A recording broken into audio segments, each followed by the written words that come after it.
Officials say these guerrillas with explosives attached to their chests are ready to carry out suicide attacks. Hello again, everybody. I'm Dennis Panchin. Welcome to Joe Albi Stadium for a very, very important football game tonight between the Tigers and the Bullpups. Todd Doolittle usually joins us on Greater Spokane League broadcasts on television. He is unavailable tonight. He's playing a little basketball somewhere with an AAU team, and we have the pleasure of dipping into the radio booth and grabbing Jay Stewart. Welcome aboard, and you couldn't have picked a better football game to start. I'm just happy to be a part of the team, and this is going to be the most important game of the season for both these teams, Lewis and Clark and Gonzaga Prep. It comes down to this. Lewis and Clark must win to get into the playoffs. Gonzaga Prep, of course, they'd like to win, but if they don't win, they still have a shot at the playoffs, and we could get into the playoff implications as we go on. We could take up the whole pregame show with that. There could be a coin flip involved if Prep does not win this football game, and Don Anderson doesn't want to have anything to do with that. We'll be back to hear from both coaches on just how big this football game is, and Greater Spokane League football on Extra continues.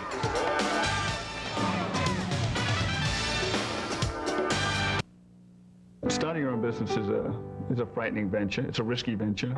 Washington Trust understands how important it is to encourage small business owners to get their business off the ground. The Washington Trust was the only bank that took us seriously and got us the business loan that we needed. It's been exciting to watch Simon's business be successful in such a short period of time. We have grown in the past 2 years beyond our wildest dreams. It really comes down to trust, and that's what we're all about. Feeling lonely? Need help? Desperately seeking advice? When it comes to home repairs, Valley Bestway Building Supply is your answer. Valley Bestway is teaming up with Diamond Cabinets to help you design a kitchen you'll love.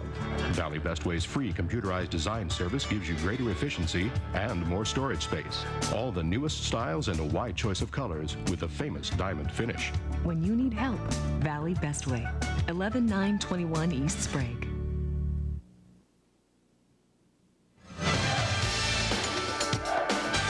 Welcome back to Joe Albi Stadium. The Tigers, there you see their overall and league record, and Gonzaga Prep their overall and league record. 3 wins will get you into a coin flip at worst in the playoffs. 2 wins will get you in for sure. 4 losses will you be done. Meade has already clinched it and wins with the unbeaten season. Shadle Park in the catbird seat right now in the playoffs. Unless they lose to North Central tomorrow night. But right now it's Gonzaga Prep with 2 losses. Not only, Jay, are they trying to win this game to get into the playoffs, a win could very well get them a home game on Tuesday night. And that's very important. Tuesday night, nobody wants to drive down to a Big 9 team. Granted, it is a wonderful part of the country, and everybody wants to see it. Just Tuesday night, it's a school night.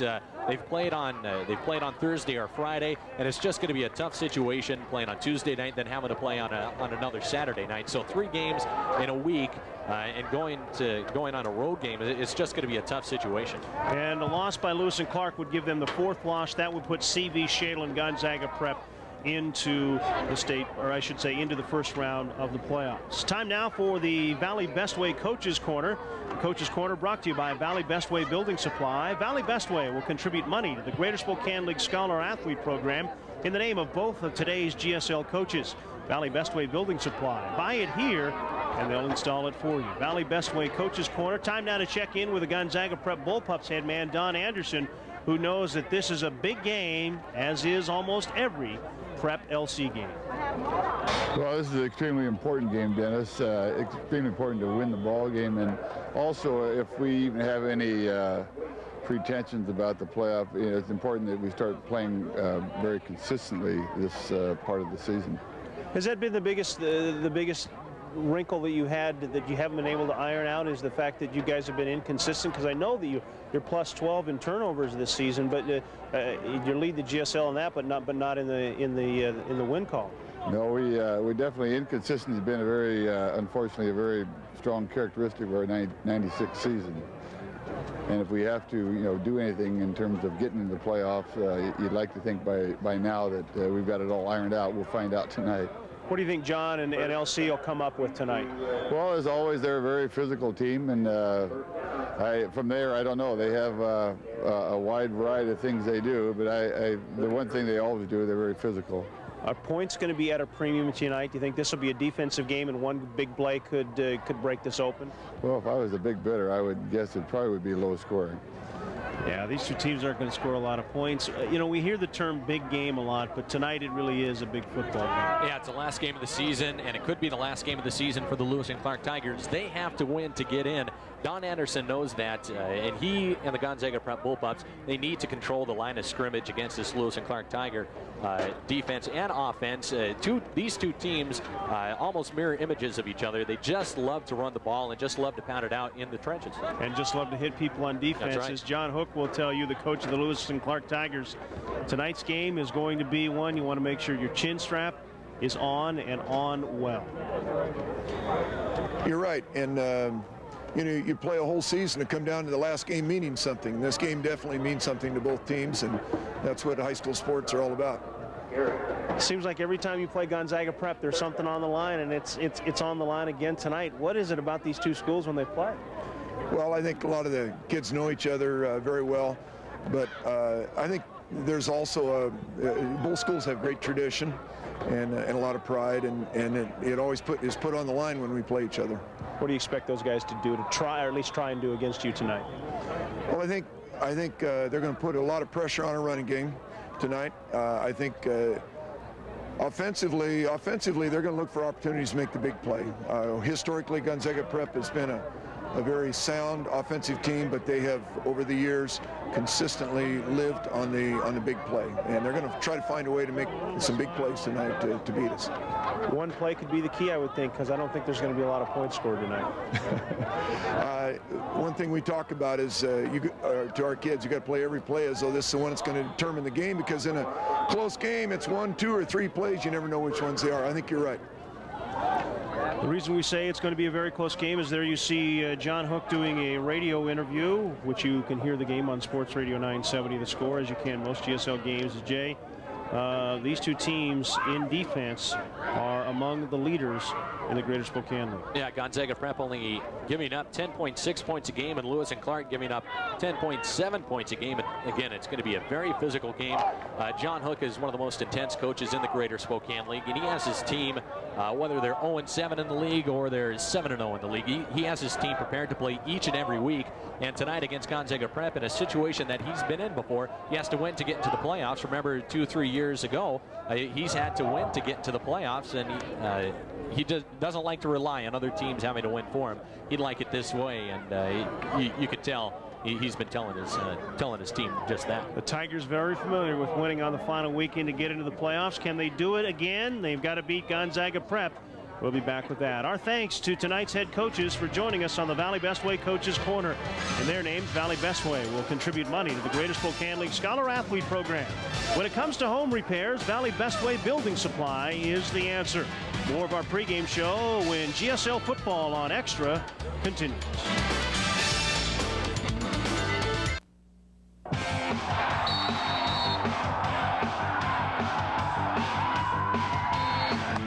Catch the EWU Eagles take on the Northern Arizona Lumberjacks this Saturday afternoon at Woodward Stadium. Kickoff is at 1:05. Get your tickets now. Call 509-359-4349. That's 509-359-4349. And be a part of the action.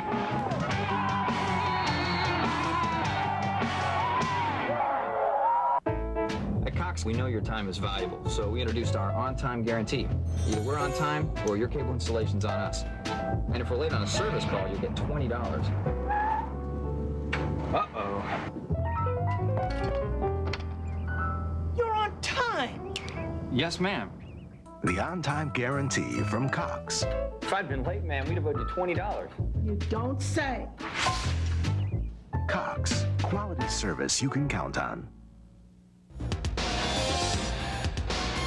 Welcome back. Dennis Patchen along with Jay Stewart and our entire crew for our final Greater Spokane League broadcast of the season on Extra, as the Tigers and the Bullpups are just minutes away from battling. Jay, there's two key players in this football game we think that for their team to win need to have an impact in this football game. One of them is a running back, and there you see him The young man for Gonzaga Prep who has been the heart and soul of this team offensively, Tyson Thielman, who is over 800 yards this season rushing the football. Yeah, the first week of the season, he didn't even play at running back. He was a linebacker, and the Bullpups only averaged 3 yards a carry. Since then, he's went over 800 yards. He had over 200 yards against University, almost 300, 291 yards to be exact. But last week against the North Central Indians, NC stacked the line. They stopped Tyson Thielman. Thus, they were in the game in the fourth quarter. If Lewis and Clark can do that, stop Tyson Thielman tonight, then Lewis and Clark is definitely going to be in the game. Gonzaga has to get him the ball any way possible, whether it's through the air or on the ground or on some sort of reverse, not always handing it to him straight up the middle each time. When he rushes the ball for 100 yards or more, Gonzaga Prep is 5-1 on the season. When he doesn't do that, they're 4-1. When he doesn't do that, their 2 losses have both come when he has not rushed the football on the ground. Tyson Thielman. The guy on the other side of the football field is the quarterback, and he was really a third-teamer. Actually, he was a second-teamer, Derek Johnson. There you see the young man, number 10, who has gone to the start. In fact, has only played in 2 football games. He has thrown 1 touchdown, but 5 interceptions, Jay. For LC to win this football game, he doesn't have to exactly win the game, but he's got to make sure he doesn't make any mistakes. Yeah, the Tigers offense can't put him in a situation. The inexperienced junior quarterback, he's a great athlete. He likes to run the ball, just doesn't have the strongest arm. The Tiger offense can't put him in a situation where he's forced to win the game through the air. He could win the game on the ground. They like to run the option with him. He's quick and he could get to the corner. So if Derek Johnson could do anything within his own realm, then the Lewis and Clark Tigers are going to have a successful game. And as we said, and you heard both coaches say early in this football game, we do not expect a lot of points to be scored in this football game. Both teams defensively averaging 10.5 points a game allowed in the Greater Spokane League.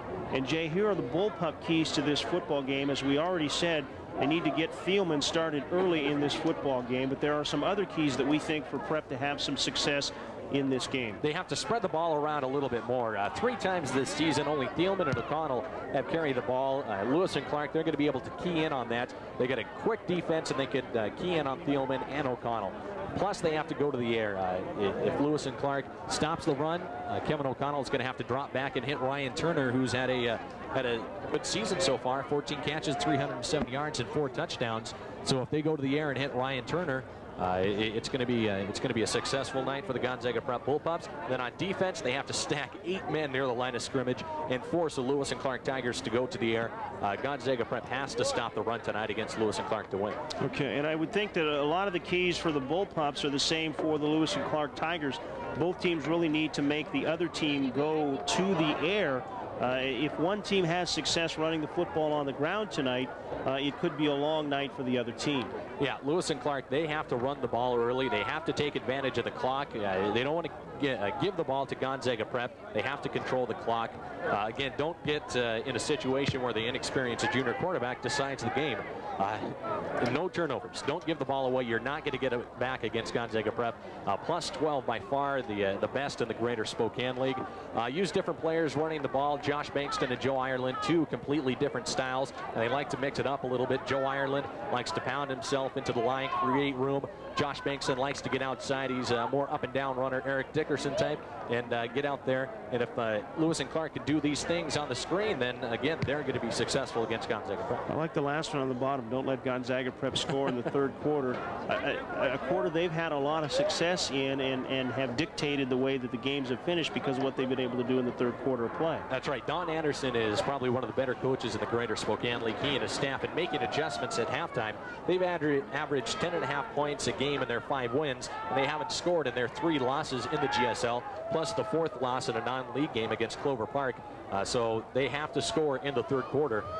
Gonzaga Prep does, and if Lewis and Clark can hold Gonzaga Prep and not allow them to take advantage of the changes that they're making at halftime, then it's going to be good for Lewis and Clark. On a bad night out here at Joe Albi Stadium. It's a little cool, but nothing really that should affect this football game. The weather forecast expecting some rain later in the night, but we don't think it will be here until later on, and we should have great weather for this football game, and we really wouldn't want to have the weather really have an effect in, because it is such a big football game for both these teams. Really, the winner of the football game really puts themselves in a good situation to get into the playoffs. the loser really puts themselves behind the 8 ball.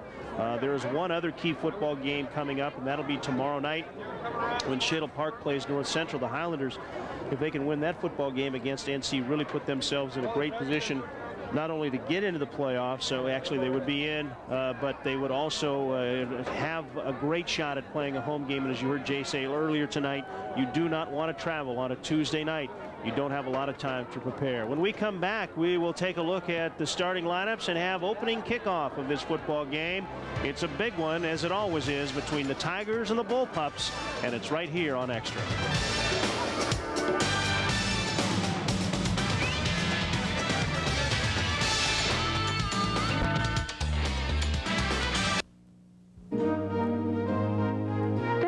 For the holidays, the Corbin Arts Center features the 21st Annual Juried Fine Arts and Crafts Christmas Sale.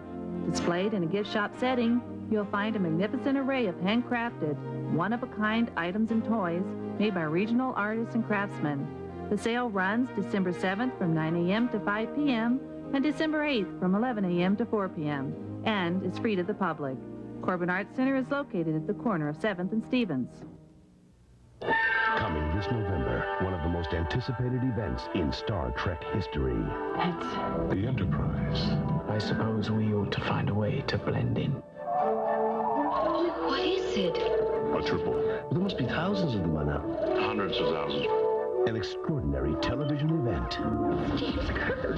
2 legendary crews, 1 classic adventure. Star Trek Deep Space Nine. Sunday at 5 on ABC4.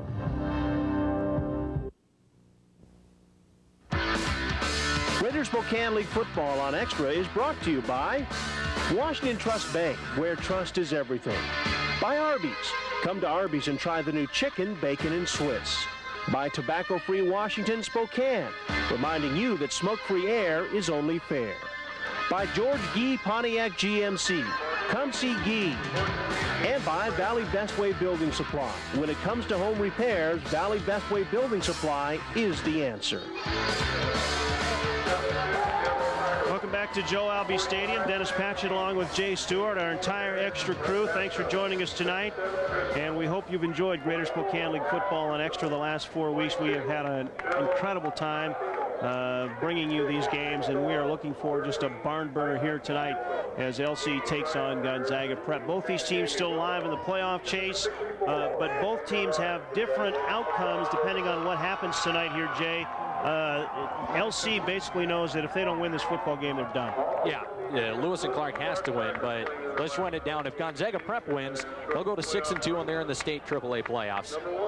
It depends on where they're seated. Depending on Friday night's game with Shadle Park and North Central, they'll be the number 2 seed if Shadle Park loses, and they'll be playing out at Central Valley on Tuesday. They'll be the number 3 seed if Shadle Park wins, and they'd have to travel down to the Big 9 site. Lewis and Clark would fall to 4-4, and they're out of the playoffs. And the 4 playoff teams would be Meade number 1, Gonzaga Prep number 2 or 3, Shadle Park 2 or 3, and Central Valley in with their record at number 4. Now, if Lewis and Clark wins, then it starts to get a little strange. That's where we get 3-way ties, 4-way ties, coin tosses, and the whole kit and caboodle. LC goes to 5-3. Gonzaga Prep falls to 5-3. CV has finished the season at 5-3, so you got 3 teams tied right there. There'd be at least a 3-way tie for the playoff spot. And if Shadle Park loses, of course, there'll be a 4-way tie at 5-3.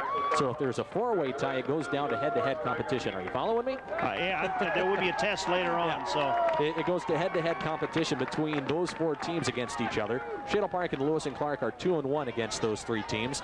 Gonzaga Prep and Central Valley are 1-2, but Gonzaga Prep's win was over Central Valley, so G Prep would be the team that's in. Central Valley would fall out. The 4 teams would be Meade, Shadle, LC, and Gonzaga Prep. So basically, no one is rooting for LC but the LC Tigers themselves. Right. Everybody else who's got a playoff shot, Central Valley, Shadle, and Prep are all rooting for Gonzaga Prep. Don't forget, we've got one more football game to broadcast on Extra.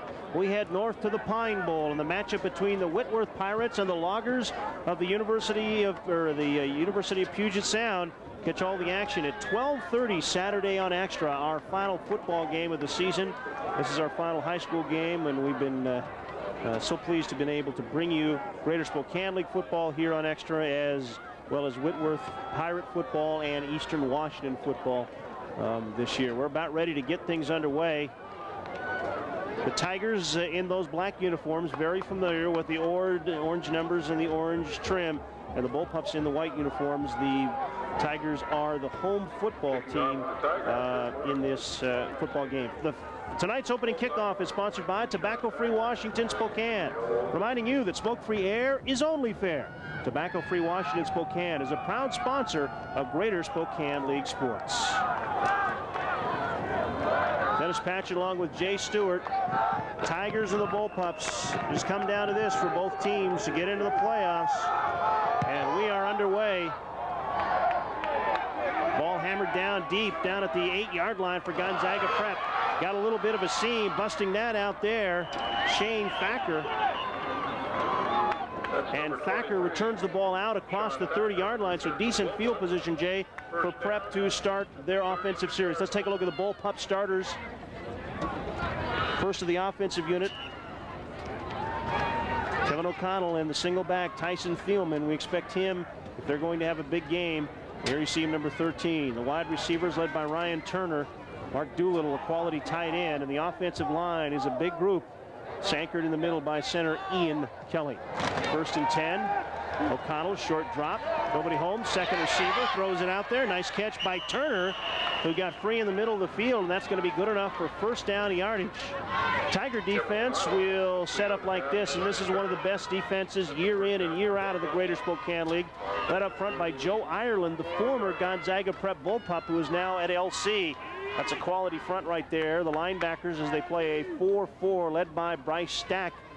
And 3 deep in the secondary, and that's a pretty good group led by free safety Luke Bowman. That's a first down pickup for the Prep Bullpups as their first play results in a first down.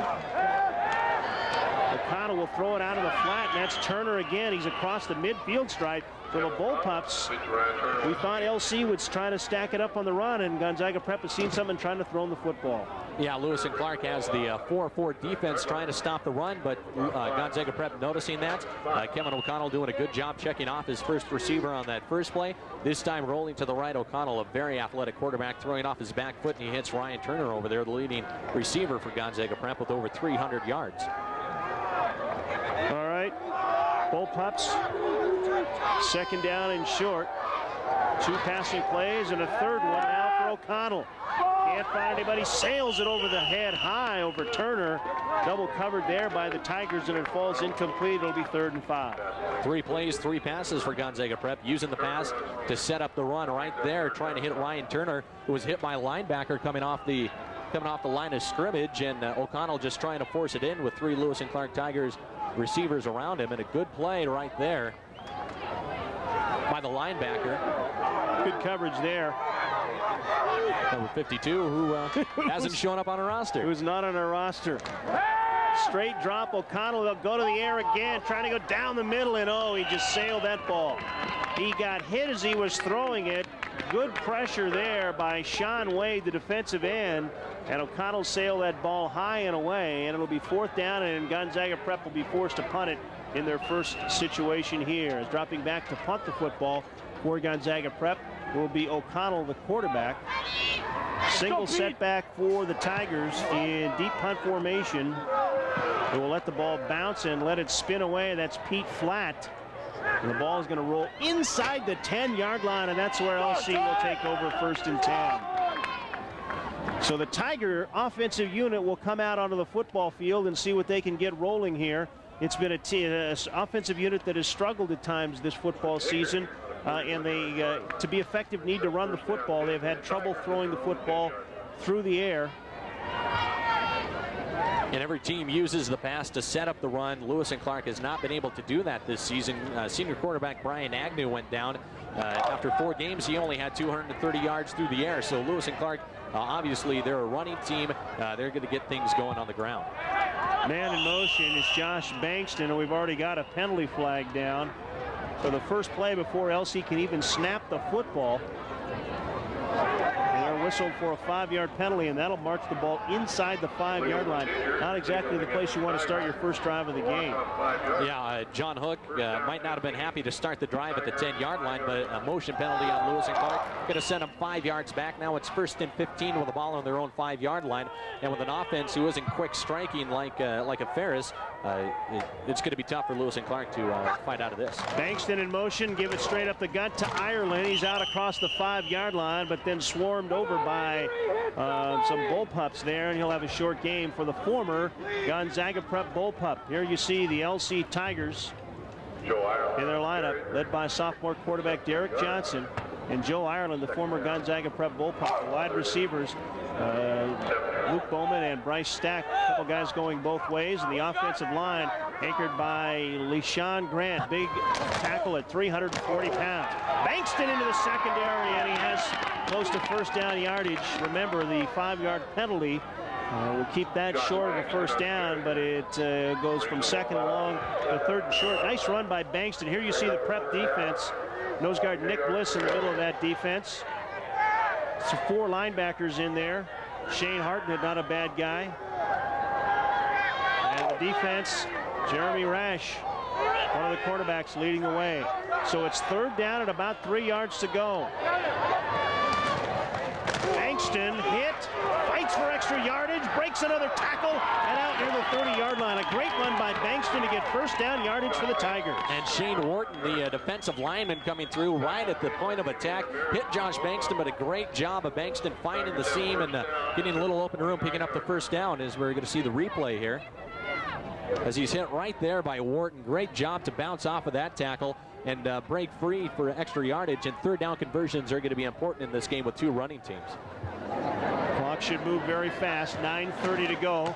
Prep punted on their first possession. Here's Bankston again, running wild. He breaks a tackle. Now it's a foot race. Bankston down the sidelines, and a touchdown-saving tackle right there by Gonzaga Prep's Damian Ramirez. Otherwise, Bankston is dancing in the end zone.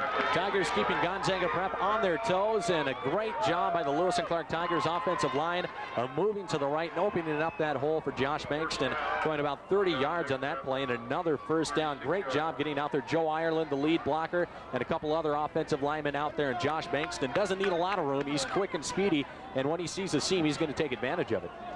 Tanner Grant, the offensive lineman who wears number 64, with a huge block on the corner, and Bankston turned it up. 1st and goal. There's Bankston again. Prep getting some pressure that time, but the LC offensive line so far in this football game has been opening some monster holes for Bankston here from his tailback position. And the offensive line averages 228 pounds. LeSean Grant, the right guard, 340 pounds. And the right tackle, Chris Sherlock, 196 pounds, a very good athlete. You're going to see him run to the right a lot, right behind big number 74, LeSean Grant. So it'll be 2nd down at about 6. Bankston been a busy young man here in this football game, and he has a short gain. And it'll be 3rd and short. The Tigers will go back into their bag of tricks. And for a lot of teams, 3rd unless it's less than 2, you throw the football, not for LCJ. They like to run the football almost on any down. Yeah, 3rd and short for the Lewis and Clark Tigers basically is a running down. They have the guys that could do the job, Josh Bankston and Joe Ireland. Bankston's got the last 4 carries. Let's see if they mix it up a little bit here as Bankston and Ireland break out of the huddle. With Ireland, the fullback. Ireland on the season, 361 yards coming into this game. Bankston, who has the ball right now at 420, and he's probably close right now as he gets another first down to 500 yards on the season. And the Tigers have not been stopped in this march as they continue it inside the 25-yard line, and another first down. Great job by Bankston getting out wide here, and Joe Ireland throwing another block right on the linebacker right there, and using the wide side of the field and Bankston's speed, getting that first down. Another 3rd down conversion for the Tigers on this drive. Well, Ireland goes at 215 pounds out of his fullback position. It's like having another guard in the backfield when you block. 58 yards so far for Bankston in this football game, and they'll give it to him one more time. This time Gonzaga Prep got some good penetration. Nick Sullivan, one of the defensive linemen, hit Bankston and knocked him down after his short game. This defense by the Gonzaga Prep Bullpups, 4th in the league, and they have a strong defense against the rush. 159 yards they only give up. They have very quick linebackers, very quick defensive linemen. They got great penetration right there and stop the run. Bullpups utilizing the 3-4 defense here. And they have not been able to stop the Tigers so far on the drive. 2nd and long for Johnson, the quarterback, who has not attempted a pass yet and won't there as he tosses it to Bankston. Got a block, and oh, he was ridden down hard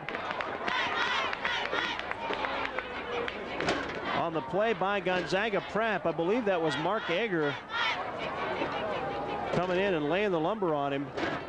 Big hit here, Jay. And Lewis and Clark again using the wide side of the field. Bankston, he was blown up, but it's going to bring up another 3rd down and short. The hit was Shane Hartnett, the linebacker. 200-pound junior. Great play. Saved the 1st down, but it's still 3rd down and 3 here. Tigers kept it on the ground the entire first drive.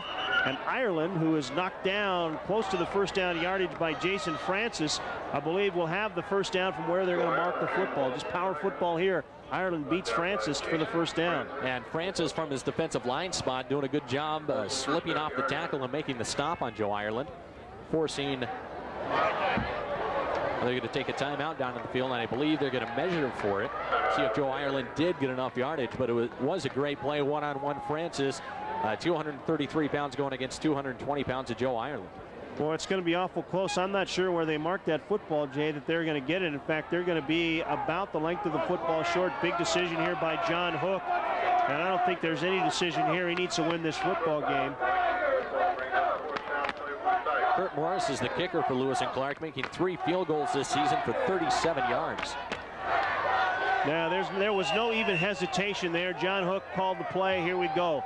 4th down of the length of the football. Johnson under center. Ireland and Bankston, and Johnson has the 1st down and more. He's got it inside the 10-yard line. The Tigers will have it 1st and goal.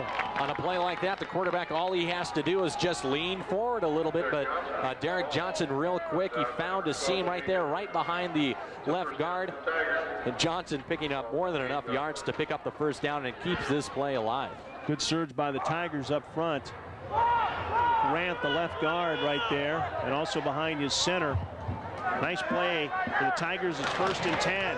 Give it to Ireland. He's inside the 5-yard line before he is ridden down on the play by the Bullpups. Nick Sullivan, and then he got help, but that ball is inside the 5-yard line, and the Tigers knocking on the door. Yeah, they're going to have 3 chances now to get inside that end zone. 3 chances to only go 4 yards. Gonzaga Prep has to find something in these next 4 yards to stop Lewis and Clark. That's Ireland. Ireland is going to be stopped short. He'll be inside the 1-yard line. You're looking on your television set, you can see that yellow line. That is one of the soccer markings. The white line is the goal line, and he is inside the 1-yard line, so it'll be 3rd and less than a yard to go. Tigers with the 2 tight end set. Give it to Ireland again. Tough to stop a kid at 215 pounds. And Joe Ireland is into the end zone, and the Tigers have drawn first blood in this football game, and they look to add the extra point. It was Joe Ireland and Josh Bankston the entire way for the Lewis and Clark Tigers. A big 4th down conversion by the quarterback, Derek Johnson. But the 2 workhorses, Ireland and Bankston, anytime you get inside the 10-yard line and you're the Lewis and Clark Tigers, you're not going to use a lot of the field. You're just going to just go straight ahead with Joe Ireland, put the head down, and put points up on the board. So tough to stop Joe Ireland. Kick is on the way and good, and the Tigers are up 7-0. Gonzaga Prep will have the football when we come back, trying to answer it.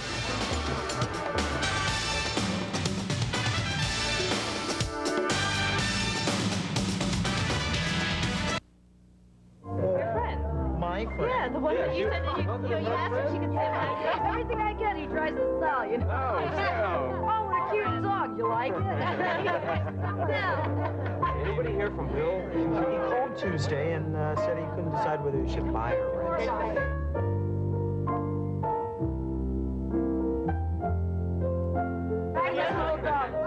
Literally, the dog is winding around and around her legs. Like, Okay. Great. A dog.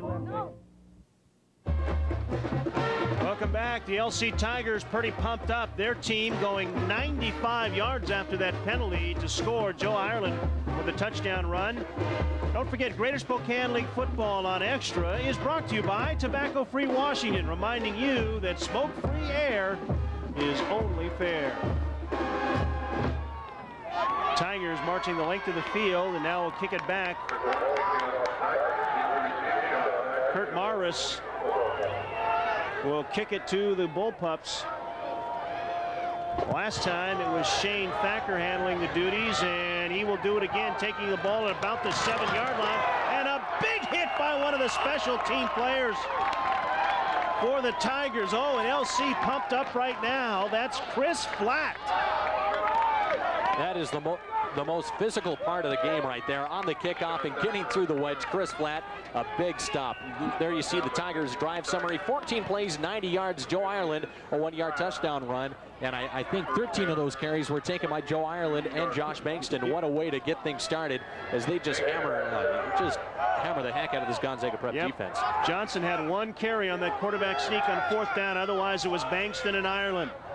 So Flatt flattens the Bullpups, and they'll start inside their 20. Nice pitch there. On the outside is Thielman.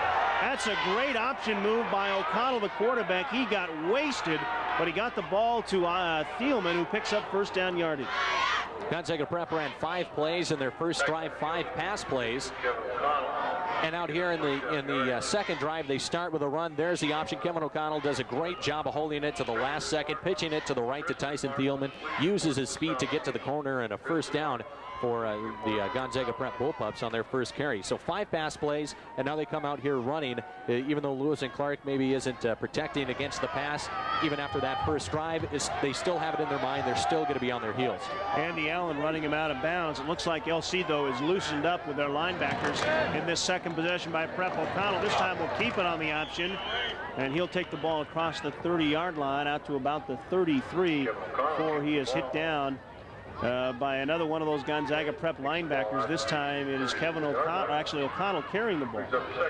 O'Connell's a big guy, 211 pounds in there. He keeps it, doesn't pitch it off to Tyson Thielman, and he's going to get extra yardage when he barrels into a defensive lineman or a linebacker. He's a big kid, he's an athletic kid, and he knows how to get yards. 531 for a quarterback on the season. That's his passing yards. That's his passing yards, but he is a double threat. He can throw it and beat you, he can run it and beat you. Play fake there, he will roll out and float it out. And the pass was intended over there for Kevin Bacon, and Kevin kind of just stopped on the sidelines. Turner was also over there, Ryan Turner, but that pass falls incomplete. Yeah, O'Connell just trying to feather it in there, but maybe a dangerous pass into the Lewis and Clark secondary. Here you see Kevin O'Connell rolling out and just flips it up, kind of a set shot, 3-pointer. Looking for Kelvin Bacon and Ryan Turner right there, and I think Bacon thought that Ryan Turner was going to catch it, so he let up a little bit and got alligator arms. Yeah, Kelvin, the sophomore wide receiver, he goes after that ball. He may have a catch tiptoeing down the sidelines. O'Connell wants to take a timeout and will do the same. LC leading Gonzaga Prep early in the first quarter. You're watching Greater Spokane League football on Extra. The secret's out. Have you heard? Everybody's spreading the word. The secret's out. The taste of Arby's new chicken bacon and Swiss puts ordinary chicken sandwiches to shame. It starts with Arby's marinated and seasoned whole breast filet, our special recipe so it's extra tender and juicy. Plus our own thick cut peppered bacon and rich honey mustard. The secret's out. You can't beat Arby's new chicken bacon and Swiss. Try it and taste why it's better out here.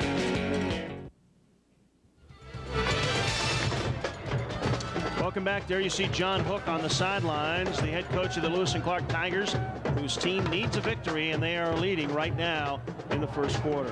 Don't forget, Greater Spokane League football on Extra is brought to you by Arby's. Come to Arby's and try the new chicken, bacon, and Swiss. Arby's, a proud sponsor of Greater Spokane League football here on Extra. Just under 4 minutes to go here in the first quarter of play. Prep with their second possession and have a big decision here. They've got 3rd down and 6 yards. First drive, they tried to throw the football against LC, and this time they've run 2 straight option plays. Jay, what do you think you're going to do here? It really keeps Lewis and Clark on their heels. They could run. They have the big battering ram back there in Tyson Thielman. Fake to Thielman. Turner on the outside with penalty flags down. He's got the first down and more yardage. He is run out of bounds or close to the out of bounds line by Bryce Stack, one of the linebackers who are coming out on the coverage. But now let's wait and see what the penalty is, as Prep has first down yardage. Nice play here. Yeah, play action fake. Kevin O'Connell freezes the linebacker. Then he finds Ryan Turner along the near side. Pete Flatt right there trying to get to him. And the penalty, I believe, is going to go against Gonzaga Prep as they're talking to the captains against of Lewis and Clark. No indication yet. They're still discussing it among the officials, talking it over. And Gonzaga Prep is moving back, so it is going to be a penalty against the Bullpups and bring up 3rd down again, but this time just a little bit longer. So Gonzaga Prep probably going to have to go to the air here without any fakes. That really hurts them. They were 0 for 1 before that play on 3rd down conversions. We got a pass interference call, and that's a loss of down. Oh, that's even bigger than a normal penalty, because that means it'll be 4th down now, a 15-yard penalty and loss of down. And that means Gonzaga Prep's going to have to punt the football away. They don't even get another opportunity. Oh, man. 4th and 20, and they give the ball back to Lewis and Clark, who held the ball in that first drive for over 5-6 minutes. And Lewis and Clark, if they take advantage of the clock, they're going to keep the ball out of the hands of the Gonzaga Prep offense. One of the keys to the game for the Tigers. O'Connell back to punt it away. Ooh, LC with a big rush. High punt. Flat is called for a fair catch at about midfield, and that's where the Tigers will take over 1st and 10. So much better field position than their last drive, but their last drive they marched it all the way from the 5-yard line into the end zone. Josh Bankston on the season over 420 yards. Joe Ireland over 360 yards. You got 2 guys experienced back there in the Greater Spokane League who know how to run the ball. They're going to take advantage of this clock time and go on top. The Tigers will start at 1st down and 10 here, just in their own territory at about the 48-yard line. Play fake to Ireland, then give it to Bankston. He's going to have maybe a yard on that play. Don't forget, Sunday night on ABC4, Andy McDowell and Hugh Grant star in the romantic comedy 4 Weddings and a Funeral. Movie starts at 9 o'clock, and it's only on ABC4 Sunday nights. Gonzaga Prep stacking up against that offensive line to the right side. LaShawn Grant over 340 pounds, and the Lewis and Clark Tigers trying to run that way. Gonzaga Prep, good penetration and stopping them for no gain. 2nd down, and we'll call it 10. They may have given him a half the length of the football, but statistically no yardage. They'll pitch it to Bankston. Nice move to get it away from one of the tacklers, and then ridden out of bounds. Bankston got away from Shane Hartnett and fortunate to pick up any positive yardage on that play. And Hartnett was back there only because of a missed block by number 52 of the Lewis and Clark Tigers. Again, we don't have his number right there. He goes right by Hartnett, missing him completely. Josh Bankston, a good job avoiding that and throwing the stiff arm to pick up a couple extra yards. Brings up 3rd down and long for LC. Tigers converted on 3rd down a couple of times in that first drive. Now they'll go out of the I, 3rd and 7. Have yet to throw a pass and will do so for the first time. Johnson on the roll, got it, and in and out of the hands. In and out of the hands of Levi Rouse. Make that Adam Love. 89. Good throw by Johnson, but Love just can't hang on to it. And the play action fake did a good job freezing the linebackers and defensive backs in time and keeping the defensive back, number 30, Tom Black, away from the ball, and it just slipped out of the hands of Love. Tigers going to take a timeout here as there's some confusion on the punt team. When we come back, the Tigers are going to punt it away on 4th down. Less than 3 minutes to go. Tigers leading it by a touchdown, but it's still early at Joe Albion. I used to work at Washington Trust Bank, so I know what providing good service is all about. And now that I'm a full-time mom, time means everything. That's why I use Washington Trust Bank. When I go through the drive-through windows, if they see that my kids are in the car, they provide a little treat for them. I like the ATMs because they provide quick and easy banking. With priority service, whatever I need to do, I can take care of it with one phone call. You know, I learned a lot about good service when I worked with Washington Trust Bank. Now that I'm a customer, I know exactly what that means. Welcome back. The Tigers lead it by 7 here in the first quarter of play. Don't forget, Greater Spokane League Football on Extra is brought to you by Washington Trust Bank, where trust is everything. Washington Trust Bank, a proud sponsor of Greater Spokane League football. Tigers will punt it away. Morris will hang it up high, and a dangerous fair catch called there by Ramirez, who was running through the Tiger defense, but to his credit, just looking at the football, not worrying about the Tigers running down the field. Yeah, good concentration by Ramirez. If he lets that bounce, it'll take a Lewis and Clark Tiger bounce. And if it does that, it's going to be down somewhere inside the 10-yard line. So a good job saving yardage by Damian Ramirez. So the Bullpups will take over third possession of this football game, have not crossed midfield yet. And they will take it over first down and 10 at the 22. Thielman is the lone setback behind O'Connell. And they'll give it to Thielman. And a big hole, but met in that hole by Andy Allen. Oh, it looked like Thielman had all kinds of room to run. And then a heat-seeking missile with number 1 on his back. Andy Allen came flying through there. Yeah, a huge hole opened up by the Gonzaga Prep offensive line. Tyson Thielman recognizes that, cuts it back up the middle. But Lewis and Clark has got quick linebackers just like Gonzaga Prep does, and they're going to fill a hole. Andy Allen, just the big stick right there. Man, he was in that hole in a hurry, and he laid a lick on Thielman. But now before Thielman picks up 7 yards, and credit most of that to the Gonzaga Prep front. O'Connell trying to get away from the rush. Floats it out there, a dangerous pass. It'll be good for first down yardage. One of the big tight ends, I believe that is Doolittle, who made the catch there. Nope, Zach Yarborough, the other tight end.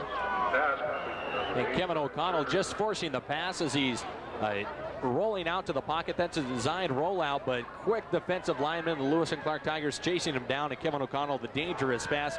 He's done that time and time again, and the Gonzaga Prep coaches just grit their teeth, and they'd like him to either take the loss or just throw an incomplete pass. Give it to Thielman. Big hole again. Allen came flying in there, missed him. Gonzaga Prep sideline looking for a possible face mask on that side, but they don't get that call, and Thielman picks up about 4 yards on that play. Andy Allen once again filling the hole, stopping Tyson Thielman, and this time Thielman sees Andy Allen and just kind of slips away from him. Thielman gets his shoulder, and I don't know if he got his face mask. Could have went either way, but Andy Allen, the big stop on Tyson Thielman, brings up a second down and 5. Thielman could have ran for a while. Yeah, a lot of times when you see the head jerk back like that, they'll call it even though it isn't a face mask. Thielman has it, short gain there. Stacked up by the mass marauder, number 52 for the Tigers, who is not on our roster. Well, the Lewis and Clark Tigers have Joe Ireland and Josh Bankston. The Gonzaga Prep Bullpups, they have Tyson Thielman to do the job up the middle, and then their other running back is their quarterback, Kevin O'Connell. 3rd down and 3, 3rd down and short again. 3rd down conversions are going to be a big part of this game. Play fake, O'Connell looking for somebody, trying to sprint it around the corner, turns it up, dives for the first down marker, but he's going to be well short. In fact, he must have stepped out of bounds before the dive, as there you see the time running down. And that most likely will be the final play of the first quarter, as Gonzaga Prep, 3rd possession of this football game. Looks like they'll be forced to punt it. In fact, where they marked him, he lost a yard. So Prep will be back to punt the football away after 1 quarter of play. The Tigers with the only score on the board. Deer Park's at Chewelah. I'm going up there and then going over to get Riverside and Cheney. Garfield, Palouse, T. Gongsdale, Freeman.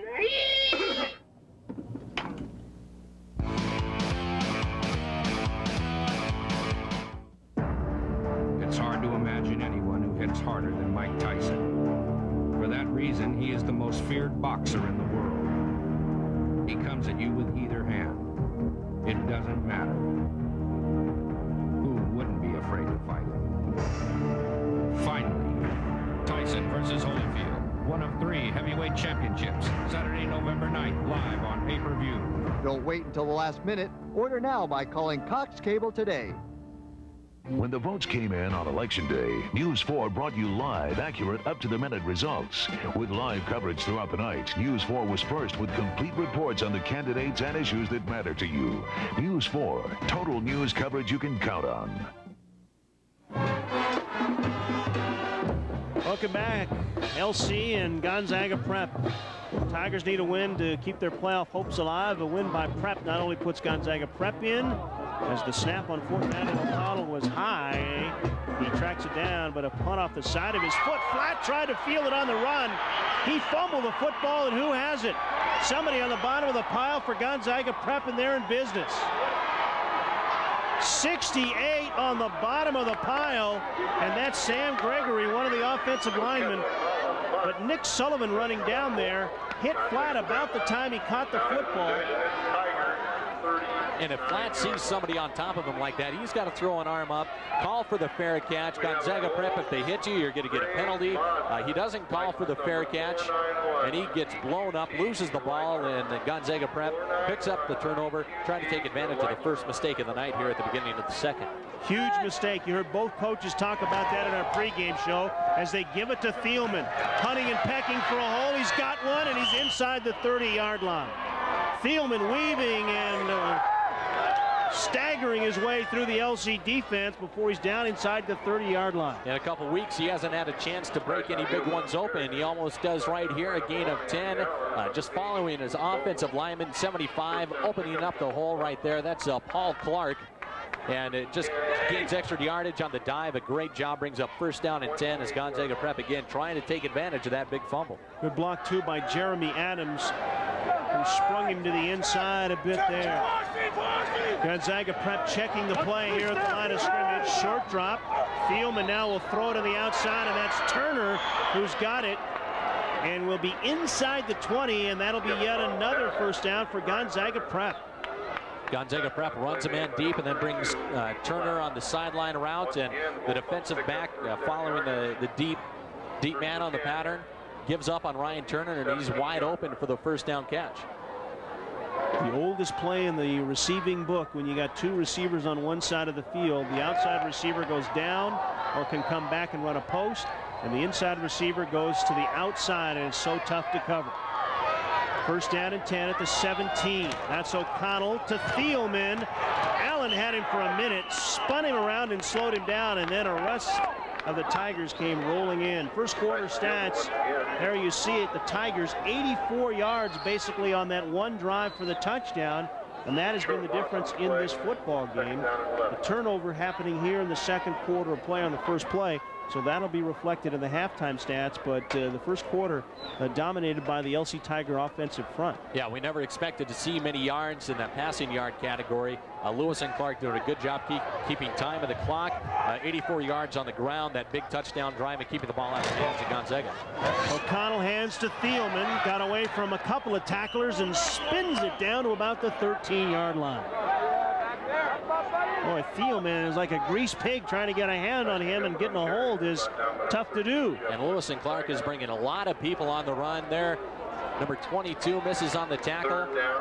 That's Logan Royce, the linebacker, and making the stop was Jeff Wood, a 170-pound senior linebacker. This defense by Lewis and Clark, they're not big. They don't have a lot of 200-pound guys on the offensive front or at linebacker, but what they do, they have strong pound-for-pound guys and real quick and guys that'll make the stop.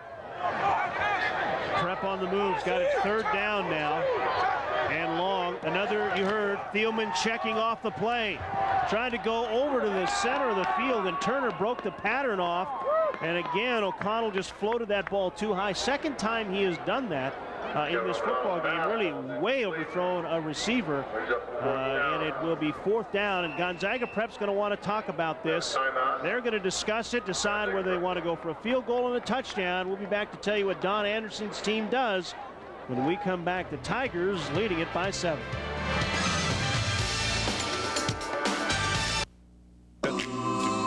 Pontiac GMC.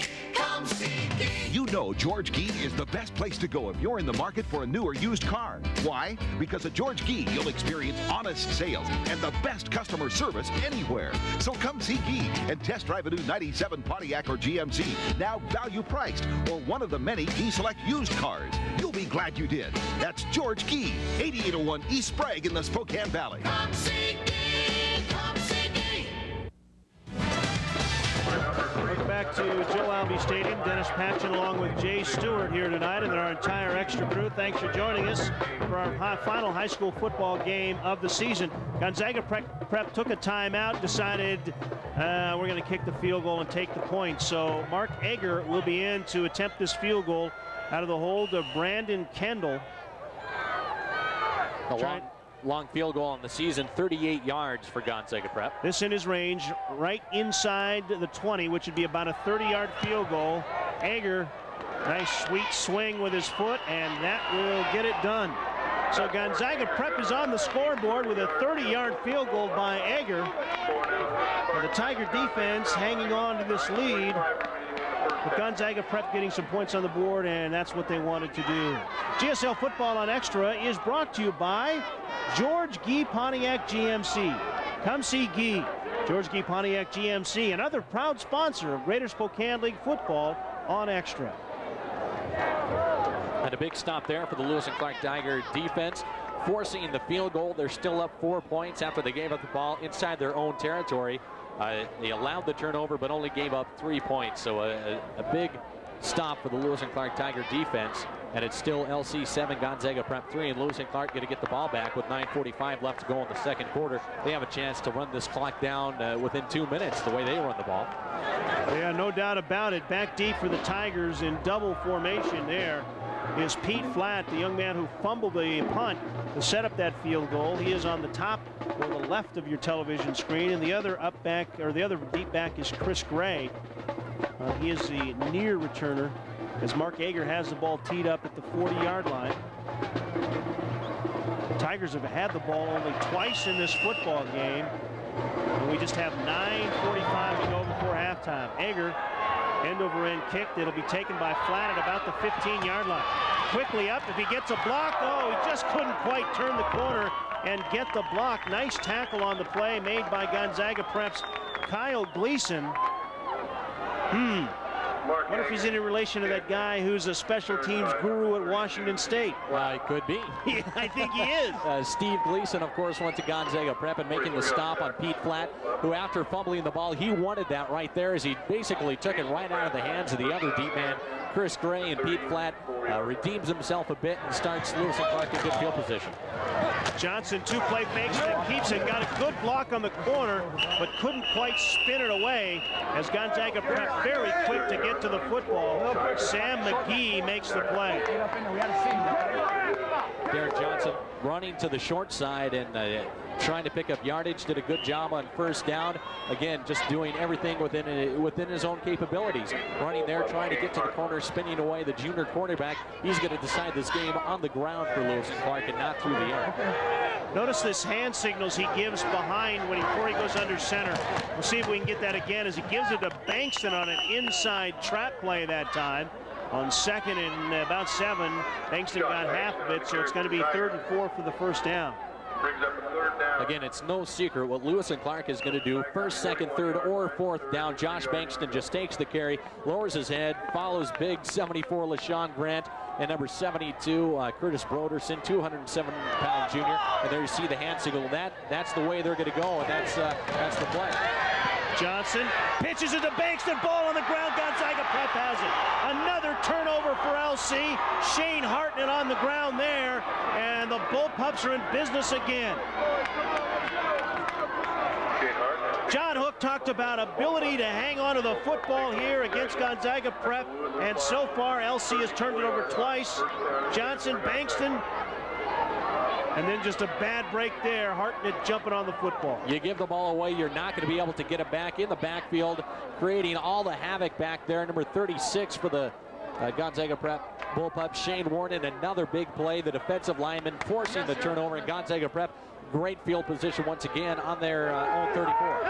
Gonna run the reverse pass, trying to throw it down the field, up for grabs. Ball's is incomplete. Boy, Gonzaga Prep went into the bag. Joe Zielinski on the reverse pass, throwing it up for grabs. But good coverage there by Luke Bowman, who did not go away from his receiver and breaks up the pass. And Gonzaga Prep all year, historically, they've killed people on the big play, and that's what John Hook talked about. Don't get beat by the big play. Luke Bowman back there to break up the pass, and it brings up 2nd down and 10 as Gonzaga Prep trying to take advantage of the turnover on the first play, trying to go deep. Neil Carlson, the defensive lineman, just leveled Zielinski when he threw that ball, and that may have had an impact. Big play in the backfield by the Tigers. Chris Sherlock. We've identified number 52, and he's a player. And I still think Gonzaga Prep is still trying to find number 52 on their roster. Chris Sherlock has spent a lot of time in Gonzaga Prep's backfield. Right there, the big stop. He got to the ball just at the same time Tyson Thielman did. Thielman had no chance whatsoever to get away, and Sherlock wraps him up. The 196-pound senior. Great stop right there. Man alive, that forces Gonzaga Prep into a 3rd and a 15-yard situation. And usually at 3rd and 15, it's pass time, and the LC defense knows that better than anybody else. Prep is 0 for 3 on 3rd down conversions. They're going to take another timeout and talk about it, and we'll do the same. The Lewis and Clark Tigers and John Hook, as you see there, with the 4-point lead. You're watching Greater Spokane League football on Extra. Feeling lonely? Need help? Desperately seeking advice? When it comes to home repairs, Valley Bestway Building Supply is your answer.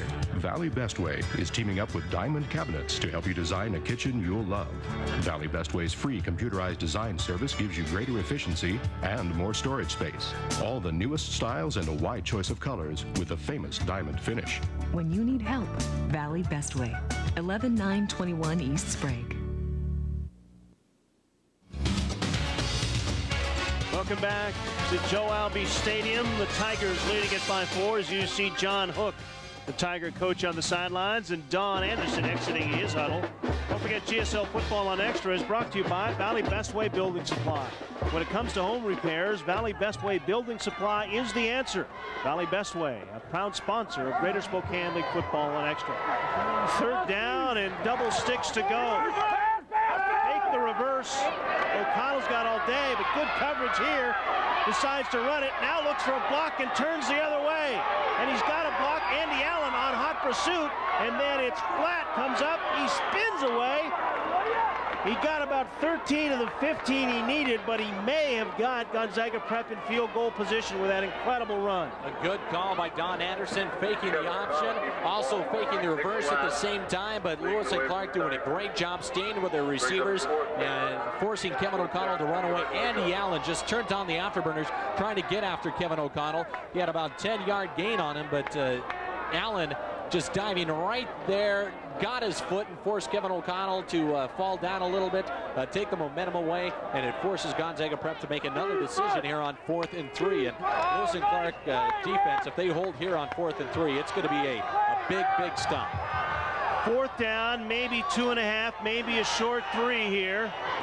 LC shows blitz. They give it to Thielman, and he is swarmed over. And LC's defense will hold. 2 turnovers for Gonzaga Prep, and they only get 3 points out of them. Big play here by the LC defense. Well, they showed the blitz. They came with it. Not enough people on the offensive front to stop the Lewis and Clark Tiger, or to stop the Gonzaga. Stop the Lewis and Clark Tiger defense. I'm getting confused. You are correct. I'm a little bit dizzy here. Well, we are in the press box, and it is a bit high altitude. Yes, don't forget to join Rick Miller each weekday on KXLY News Talk 920 for the most local popular talk show on Spokane's airwaves. The Rick Miller Show, weekdays from 2 to 5 on News Talk 920 KXLY. Speaking of dizzy. Bankston, the tailback, given the football, and he bounces it out to the 35. 5-yard gain right there for Josh Bankston. 1st down, that's what the Lewis and Clark Tigers like to do. Just pound it up the middle, get good yards on 1st down, bring up 2nd and short and 3rd and short. And right there, right at the point of attack, the big block by Joe Ireland on the linebackers forces Gonzaga Prep back a little bit, gives Josh Bankston some extra yards. Actually give him 6 on the carry. Ireland just crushed somebody in the linebacking corps for Gonzaga Prep. Give it to Bankston again. Another big block by Ireland. Boy, Ireland just laying people out. That time he just crushed one of the Bullpups. And Bankston is going to be close to first down yards. I think they're going to give it to him. Ryan Clifford. 165-pound sophomore linebacker. He's going up against a guy 220 pounds. He's got 60 pounds on him, and Joe Ireland just blew him up, and it gave the Lewis and Clark Tigers the first down. And you can't say enough about a running back like Joe Ireland, who could carry the ball and who could also block like that. That is about as big as a great running back who could get to the corner. And not a bad defender in his own right there, too. Boy, Clifford got the Ford knocked off his last name. He's now Ryan Cliff. Bankston into the secondary, trying to break a tackle. He does. Got first down yardage. Great move there, and he's finally run down, but not before he's inside the 35-yard line. Shane Hartnett finally runs him down. But what a sensational run for Bankston in this football game. He uses the blocking, then uses his dance moves as he cuts to the inside, back out to the outside, trying to get to the corner. A big gain for the Lewis and Clark Tigers once again, as we're under 6 minutes remaining now in the second quarter. Nice stop right there, and just lets the defensive back run right by, gets to the corner, and Josh Bankston, a great yardage on that carry. 107 yards in the football game for Bankston already on 14 carries. There's his 15th carry. What a nice play in the backfield for Gonzaga Prep to trip him up. That's Hartnett again, who's been all over this football field for Gonzaga Prep. Yeah, the Bullpups are going to have to do more stuff like that. Just get better penetration into the backfield. Hartnett gets back there, trips up Josh Bankston, and if you could take Joe Ireland out of the game as he just slipped the block of Joe Ireland, Hartnett stopped Josh Bankston. That's what the Bullpups have to do. Get better penetration right now. Bullpups have had bullseyes on their chest when Ireland's hit him. Not that time. Hartnett slipped away. This time they'll give it to Ireland. He just buries somebody, knocking one of the Bullpups down. That was Sam McGee, who got roughed up, and Ireland has first down yardage. That's just an attaboy carry right there. You know, you've blown people up in the last 3 carries. Here you go, take it, try to gain some yards for yourself, and he does that. He's been a solid running back all year for Lewis and Clark. 361 yards on the year before coming into tonight, over 4 yards a carry. That's Bankston, and they'll give him the football. And LC is playing smash mouth football right now. Pickup of about 5 yards is Joe Ireland. You don't think he's a little fired up to play the team he used to play for, Gonzaga Prep. He has been hitting anything that has been breathing, let alone moving. Played as a sophomore and a junior, transferred after the football season last year, came to Lewis and Clark, and just fired up. He knows this is the game for the Lewis and Clark Tigers. They have to get into the playoffs. Plus, he's playing his old teammates. Bankston on the straight ahead carry, not this time, no siree bomb. Gonzaga Prep, too many guys at the point of the attack. And on the bottom of the pile, Nick Sullivan, we called his name a couple of times tonight. Watch big number 66. On this drive, Lewis and Clark has done nothing but run straight up the middle. They haven't gone wide at all with the speed of Josh Bankston. His big carry was up the middle and blocking by Joe Ireland. Ireland misses a block right there and getting into the backfield. Great job, Nick Bliss, creating all the havoc back there and not allowing Joe Ireland any yards on the carry. 3rd and 6. 3rd and 6, and they'll give it to the new tailback into the football game, who tried to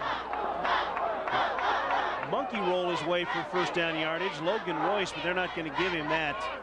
He'll be down from on the spot, so it'll be short. Logan Royce again following Joe Ireland, tries to cut it up the middle and just slipped right there on the AstroTurf. Couldn't get his footing rather. I don't know when he's going to go for his footing. Yeah, I don't know either. 12 carries, 40 yards on the season for Royce. He doesn't see the ball much. He's in there, but they'll give it to Ireland behind a great block. Big number 76 for the Tigers, Mike Ramiro. And he just opened a monster hole for Ireland to run through, and that'll be good for the first down. Lewis and Clark just gets all the momentum going that way on the offensive line. Going to the right, they hand it off to 220 pounds of running back Joe Ireland, who gets the head of steam going. He picks up the first down. First down and goal, ball just inside the 10. They'll give it to Ireland, who will lead close to the 7-yard line. Ireland took all the carries on the last touchdown drive inside the 10-yard line. Probably not going to be any different right now. Inside the 10, they just go straight ahead. It's about a 10-yard wide field right now for the Lewis and Clark Tigers. They're just going to go straight ahead. The shortest distance between 2 points is a straight line. That's what Lewis and Clark is doing right now. Yeah, nothing fancy about that. 4th carry inside the 10-yard line for the Tigers, and they give it to Ireland. 5th time, he's into the end zone. Joe Ireland weaving his way into the end zone, and the Tigers have pushed the lead to 13-3. And a huge hole opened up by the Tiger front. Ireland scoring a touchdown against his former teammates. There's a ground level shot. Johnston just hands it off to Ireland, cuts to the right side, slips a tackle, and you're not going to arm tackle 220 pounds of Joe Ireland. He falls into the end zone, and Lewis and Clark 13-3 on top of Gonzaga Prep, trying to make it 14 right now. Extra point attempted here by Sawyer. Broughton, and Sawyer has it through, and that's good, and it's 14-3 with 2:17 to go before halftime. The Tigers are in control.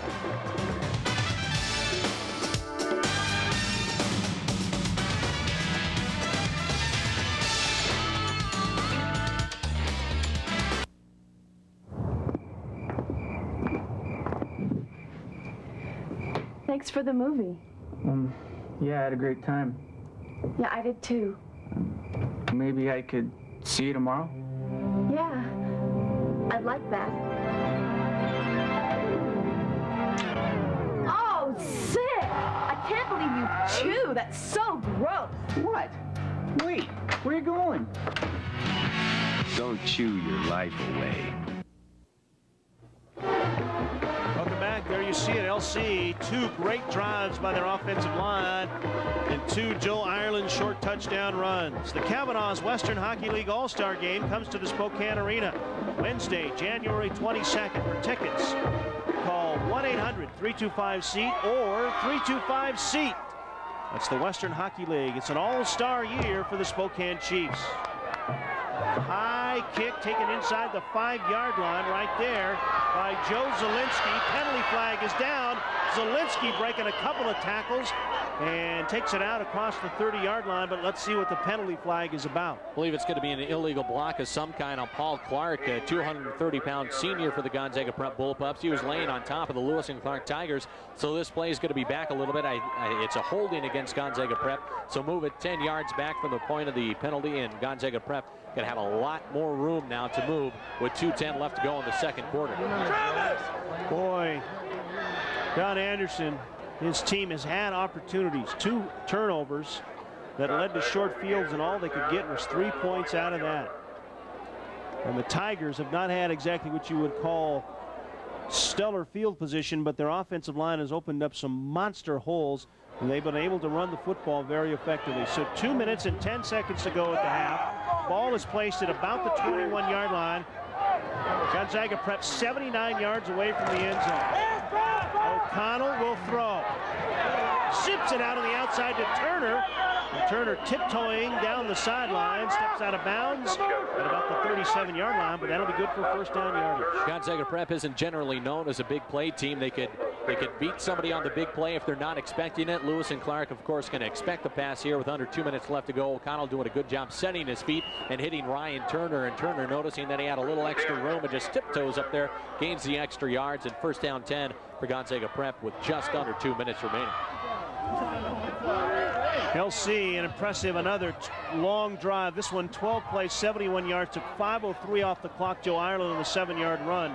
Both scoring drives have been 12 and then 14 plays. O'Connell will just heave it down the middle, trying to get it to Mark Doolittle. Jump ball situation, and the ball falls incomplete. 3 Tigers back there in coverage. Yeah, it's a 1-on-3 situation, and Kevin O'Connell throwing off his back foot. If you throw off your back foot, you're not going to get a lot of zip on it. You're going to throw a duck up there, and Andy Allen is going to have a chance at his linebacker spot to get back there and make a play on the ball. And basically, Lewis and Clark playing defense on their own selves right there. The ball was way up there, and you said actually Doolittle had a chance to make that catch, and a lot of hands up there. A close shave there for the Tigers. Under 2 minutes to go. Second down and long. Option. Nice move by O'Connell, and he'll have first down yardage and be knocked down at the midfield. Oh, he was one tackle away from breaking it. Chris Sherlock with a nice play there, maybe to save the touchdown. O'Connell's run this offense for a long time in his career, just rolling to the left, keeping it himself. He knows when to keep it. He knows when to pitch it. He sees the hole right here opened up by the offensive line and just slips in a gain of 10 yards. And I don't know if they said he got out of bounds, and he did, so the clock stops at 1:44 with the ball around the 50-yard line. Just short of the 50. Whoops. Tight end. Mark Doolittle moving just a little too soon, and that'll be a 5-yard walk-off. So it'll be first and 15. Penalties have hurt Gonzaga Prep here a couple of times tonight. One time in the red zone when it 5-yard penalty pushed him back. Another time in an eligible man downfield, and this one on the top of your screen, Mark Doolittle. Oops, got the wrong count and drawn off a little bit by the defensive line to Lewis and Clark. O'Connell to throw. You see the time remaining. Zips the ball. Stumbling catch by Bacon. Kelvin Bacon will hang on for the grab, but the clock will move as the ball's at the 47-yard line and Prep going to the no-huddle offense. Still a lot of time, a minute 36. You have a lot of time to do some things. Kelvin Bacon catching that right in the middle of the field and calling the play at the line of scrimmage, Kevin O'Connell. Second down, 7. O'Connell will throw it up down the middle of the field. He's got a man, Turner down there, and the ball knocked away. Good coverage, double team. The Tigers in double team coverage. Chris Gray, one of the defensive backs, knocking that ball away. Good coverage by the Tigers. Chris Gray stride for stride with Ryan Turner as O'Connell calling the play at the line of scrimmage, trying to go for it all with a minute 20 left to go. Rolling to the right, rips it down the right side. The safety Bowman trying to get back there, but Chris Gray is the player to slap it away from Ryan Turner. And Lewis and Clark Tigers again holding against this Gonzaga Prep offense who can beat you with a big play. Third down and about 7. 2 receivers to the top of your screen. One of those is Turner, and they'll throw it out there for Turner. He's got first down yardage, and he gets out of bounds. Great play by Turner, not only to get out of bounds, but get the first down yardage. Gonzaga Prep will have it first and 10 at the 34. That's a tough pass to make. Kevin O'Connell looking to the right side, just the 5-yard out. He's actually throwing the ball about 30 yards right there on the line in the air. Hits Ryan Turner. Turner picks up extra yards as the defensive back, keeping Ryan Turner in front of him, not allowing for the big play. Gets out of bounds, stops the clock. Pete Flat on the coverage there, but not before first down yardage.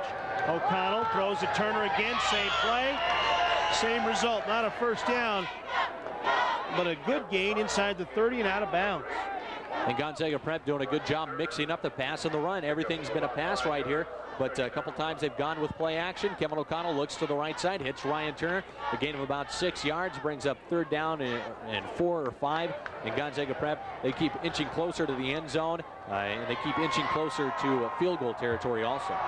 Tell you what, that play has been open all night long for Prep, and they've taken advantage of it. LC shows blitz. Here they come. O'Connell just gets it away.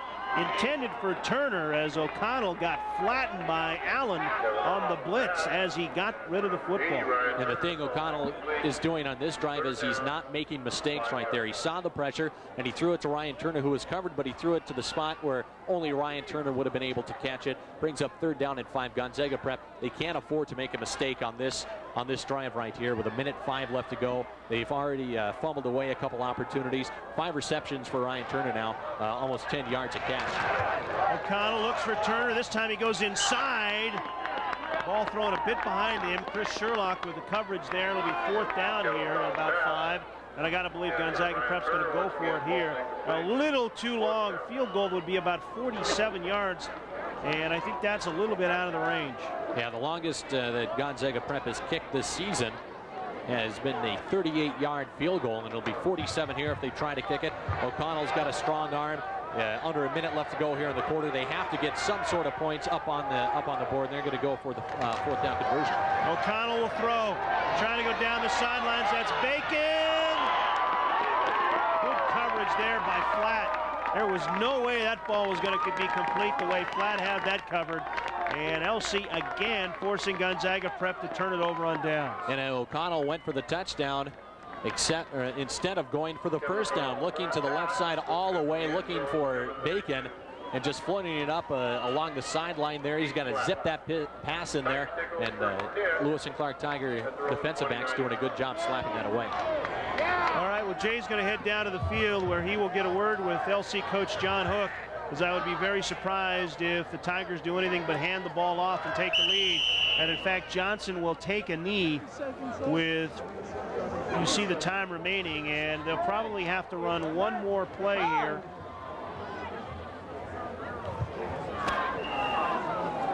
Beforehand, as the clock winds down. There's a difference of 12 seconds on the play clock, so LC will take one more knee and will go in very content to leading this football game by a score of 14-3. Remember, LC needs the victory to stay alive. A loss would put Gonzaga Prep, Central Valley, and Shayla Park in. Johnson takes the knee, and that's going to end it here in the first half. LC 14-3 is our score. But game plans don't win a lot of football games. Great effort by players too, and I'm real proud of our players in the first half. How big were those two stops on defense after two fumbles? Well, you know how big they are. Otherwise, we'd be down 17-14 right now. Did you expect Gonzaga Prep to pass right off the bat first drive? We anticipated that they would come out throwing the football. You know, they've done a pretty good job of passing the second half of the season, and we've been pretty strong against the run. So we felt that they were going to try to do that. Yes. All right, Coach. Thanks a lot, and good luck in the second half. Coach John Hook up 14-3 over Gonzaga Prep. Dennis. Thanks, Jay.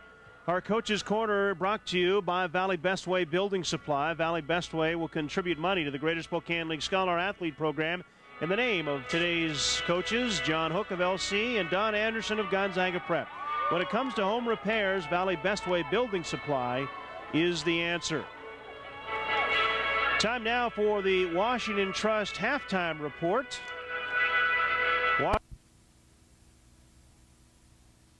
Spokane is a proud sponsor of Greater Spokane League Sports.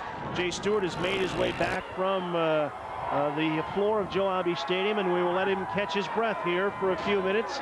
Mark Eggers will hammer the ball down inside the 10-yard line, and here comes the LC Tiger. I think that was Pete Flatt on the return. Nope, it wasn't. Chris Gray with his first return of the football game, and LC will take over first and 10 at the 23-yard line. I detected a little bit of disgust in Don Anderson's voice about his team, as he told us before, Jay, not capitalizing on those opportunities. Yeah, and he was unhappy with the Bullpups because time and time again, he said, making the same mistakes, and they're not taking advantage of the opportunities given to them, and right now down 14-3. There you see Josh Bankston had 118 yards in the first half, and they will give it to him off the tackle. And he'll pick up a couple of yards. Gonzaga Prep a little bit more fired up here in the second half. Remember, they really control their own fate as far as the playoffs are concerned. A win and they're in, a loss, and they are in a tie-breaking situation that could come down incredibly to a coin flip. Watch the hand signals. There you see Johnson give them to Ireland. Ireland give them to Bankston. It's like a catcher in baseball. They'll give it to Bankston. He's hit after a gain of about 3 yards on the play. Ryan Clifford, the sophomore linebacker, in on the stop, but not before Bankston picks up close to first down yardage. And there's that man, Joe Ireland, out in front. Lead blocker, allowing Josh Bankston to get through. Good yardage. Brings up third down and short again for Lewis and Clark. They had several of these in the first half, and they converted on numerous third down conversions. They've really been rolling here in the first half, and first third down opportunity here. They'll give it to Bankston. I think he's going to be short. It depends on the spot. They needed to get to the 35-yard line, and he's going to be about a half yard short, and it's going to be fourth down. Good surge by the Prep front.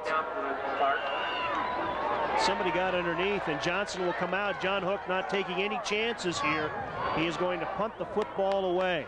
Yeah, he's up 11 points. It would have been a real good opportunity for Lewis and Clark to put the game out of reach, out of Gonzaga Prep's reach. But now they're going to punt, and Gonzaga Prep should get pretty good field position after this. Kurt Maris, low snap, and he handles it and hammers it. Ramirez will call for the fair catch at about the 34-yard line, and that's where Gonzaga Prep will take over.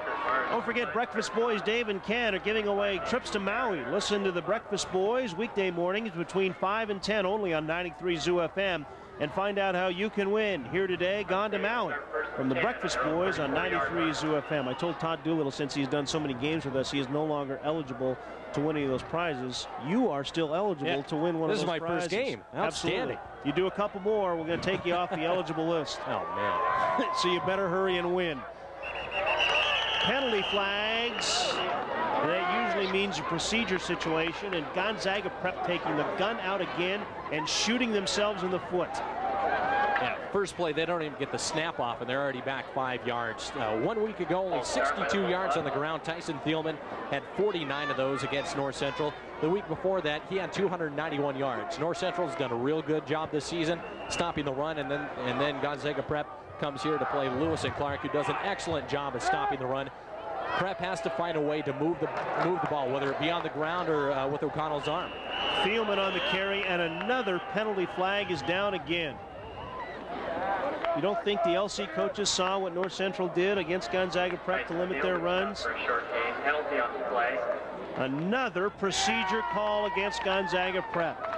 Back-to-back 5-yard penalties will make it 1st and 20, and it's awful hard to move the football when you got to go 20 yards for a first down instead of just 10. Yeah, they were having a tough time getting 10 yards alone, and now they have to go 20 yards in 3 plays, and Gonzaga Prep once again just backing themselves up against the wall. LC is just loving this. Up 14-3, and Gonzaga Prep is making the mistakes. Lewis and Clark doesn't have to do anything right now. Gonzaga Prep is beating themselves. Called the penalty on Mark Doolittle, the wingback. That's the 4th penalty for 30 yards against Gonzaga Prep in this football game. So it'll be 1st down and 20 at the 24. They started this drive after the punt on the 34, but back-to-back procedure penalties. Give it off to Thielman. He tries to go outside with the football, and 2 guys we have called a lot tonight, Sherlock and Allen, teaming up for the tackle there. Even though Gonzaga Prep does a good job opening the hole and Thielman picks up 8 yards, it's tough to run outside on this Lewis and Clark defense. Allen and Sherlock are so quick, they get to the outside and they bring down Tyson Thielman here. A couple linebackers going head-to-head right there. Tyson Thielman normally played linebacker for Gonzaga Prep the past couple years and in the first game this season. And now Thielman only 14, or check that, that's O'Connell, 7 of 14 for 39 yards. And they're in a passing situation here, play fake. O'Connell got a lot of time and sails it over the head of Turner. I'm surprised a little bit that Gonzaga Prep has not tried to run more misdirection against a speedy defense like the Tigers and trying to get them off balance. Maybe we will see a little bit more of that in the second half. Yeah, that's the key, keeping teams off balance. Teams like Gonzaga Prep can do that. They haven't done it tonight. Shadle Park does an excellent job with their wing tee. 3 different running backs can run the ball, and they fake to each of those. You don't have to run 3 fakes in the backfield if you're Gonzaga Prep. Just run a different direction each time. Give it off to somebody else. Don't always run straight up the middle. It's tough to run outside also against Lewis and Clark. Just mix it up a little bit, not through the air or on the ground. See if they go to that out play to Turner again. This time they float it outside, and it's going to be close to a first down. Nice catch out there. O'Connell hitting Joe Zielinski on the pass. And he may have the first down from where they marked it. A great play here by Gonzaga Prep and Zielinski to hang on to this ball. And O'Connell does a good job rolling out again, throwing off the back foot. Lets it sail a little bit, but Zielinski up in the air, gives up his rib cage, but makes the catch, and it is the first down for Gonzaga Prep. Is after facing a 1st down and 20, pick up the first down through the air on the 3rd down. 14 yards on that catch right there by Zielinski, his first of the football game, and what a big grab it was, keeping that drive alive. So Prep dodging the bullet of 2 procedure penalties that backed him back 10 yards. This time they give it to Thielman, and he has 4 yards, but he paid the price at the end of that run. And it's Bryce Stack. Laid a number on him there. Stack's an excellent athlete. Plays defensive end, plays plays tight end, comes over there from his spot, sticks him in the middle, and puts Tyson Thielman down to the ground. Only a gain of 4 on the carry for Tyson Thielman when it could have been much more. Bryce Stack, a great job to fill that hole. See John Hook on the sidelines. Second down, short 6. That's O'Connell to throw. Throws it way out, and Turner went high into the air, and he got knocked down by Chris Gray. Turner may have caught it, may not have, but Gray made sure he didn't. That's right. Excellent job by Chris Gray, not going for the interception. He could have waited back there a little bit, but made sure that the receiver didn't come up with a catch, and he blows him up right there, knocking him down and making for sure that they bring up the 3rd down and long for Gonzaga Prep. Prep has thrown the ball more times, I think, tonight than I have seen them in a long, long time. Coming into this game, the most they had thrown the football was 14 times this season in a game. O'Connell floats it down the middle. Bacon with an incredible catch. And a first down, Kelvin Bacon. Oh, man. What a big play. The catches that he's come up with this season have been big. That's his 5th catch of the year. 40 yards before that, the big first down, and O'Connell lets it sail once again. Throwing off the back foot, just flips it up in the air, and Bacon goes up high, one-on-one with Bowman, tips it to himself and gets extra yardage after getting by the tackle and slips up to the 29-yard line. Bowman doesn't go for the interception there. He makes the hit. That's incomplete. Instead, it's a first down. 18th pass attempt in this football game for Gonzaga Prep. That is a season high. So we said they threw 14 times, actually threw 16 times against Shadle Park earlier in this season. 14 times against Ferris, 13 times against North Central. They have not thrown the football a lot this season, but tonight Don Anderson has gone into his passing bag. But then again, Gonzaga Prep just seconds ago with another procedure penalty. It's 1st and 15. Thielman is the deep back, and they'll give it to him. Good block on the corner. Thielman gets those 5 yards on the penalty back and maybe a couple of more. And that's what Thielman's going to do. He's going to get you those couple extra. There comes the flag out. Well after the play, you're going to have to wait to see it. It's probably a late hit on Lewis and Clark. It came well after the play, and the officials are talking it over right now, and we'll sort things out. Yeah, that's usually a personal foul. That's exactly what it is. What a big penalty that is, and that'll give Prep a first down. Guys in our truck say it was an elbow to somebody's face.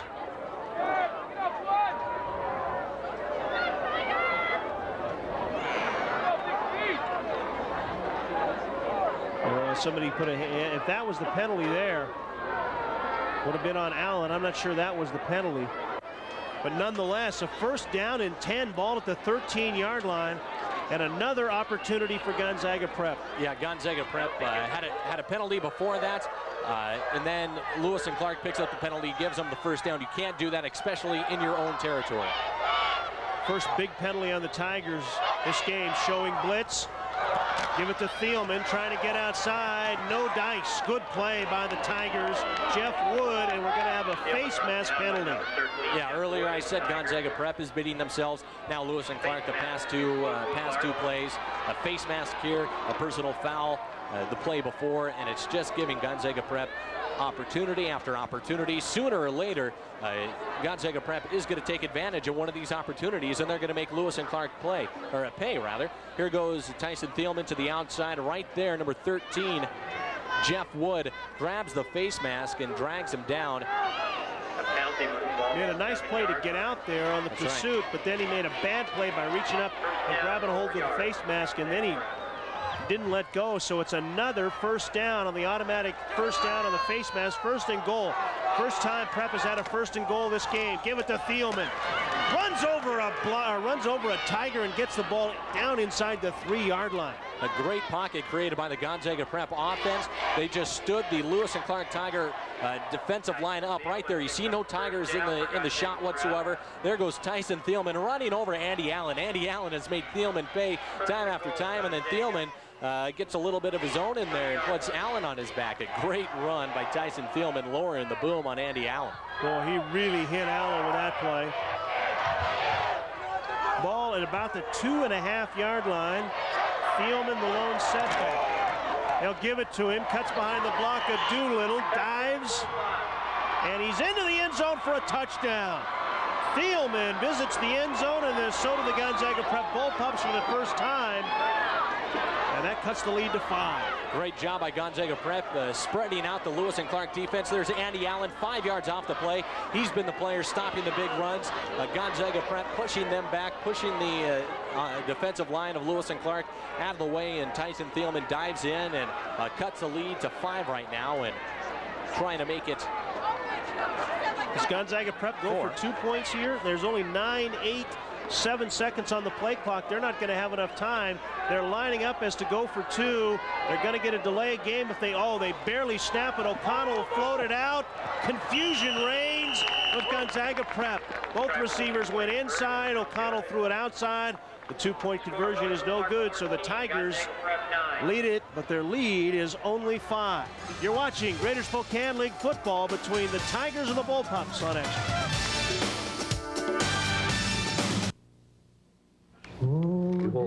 Keep it on there like that. The pipes are calling. We have to put the screw from Glen to Glen. Put the screw in over there. You know where it goes?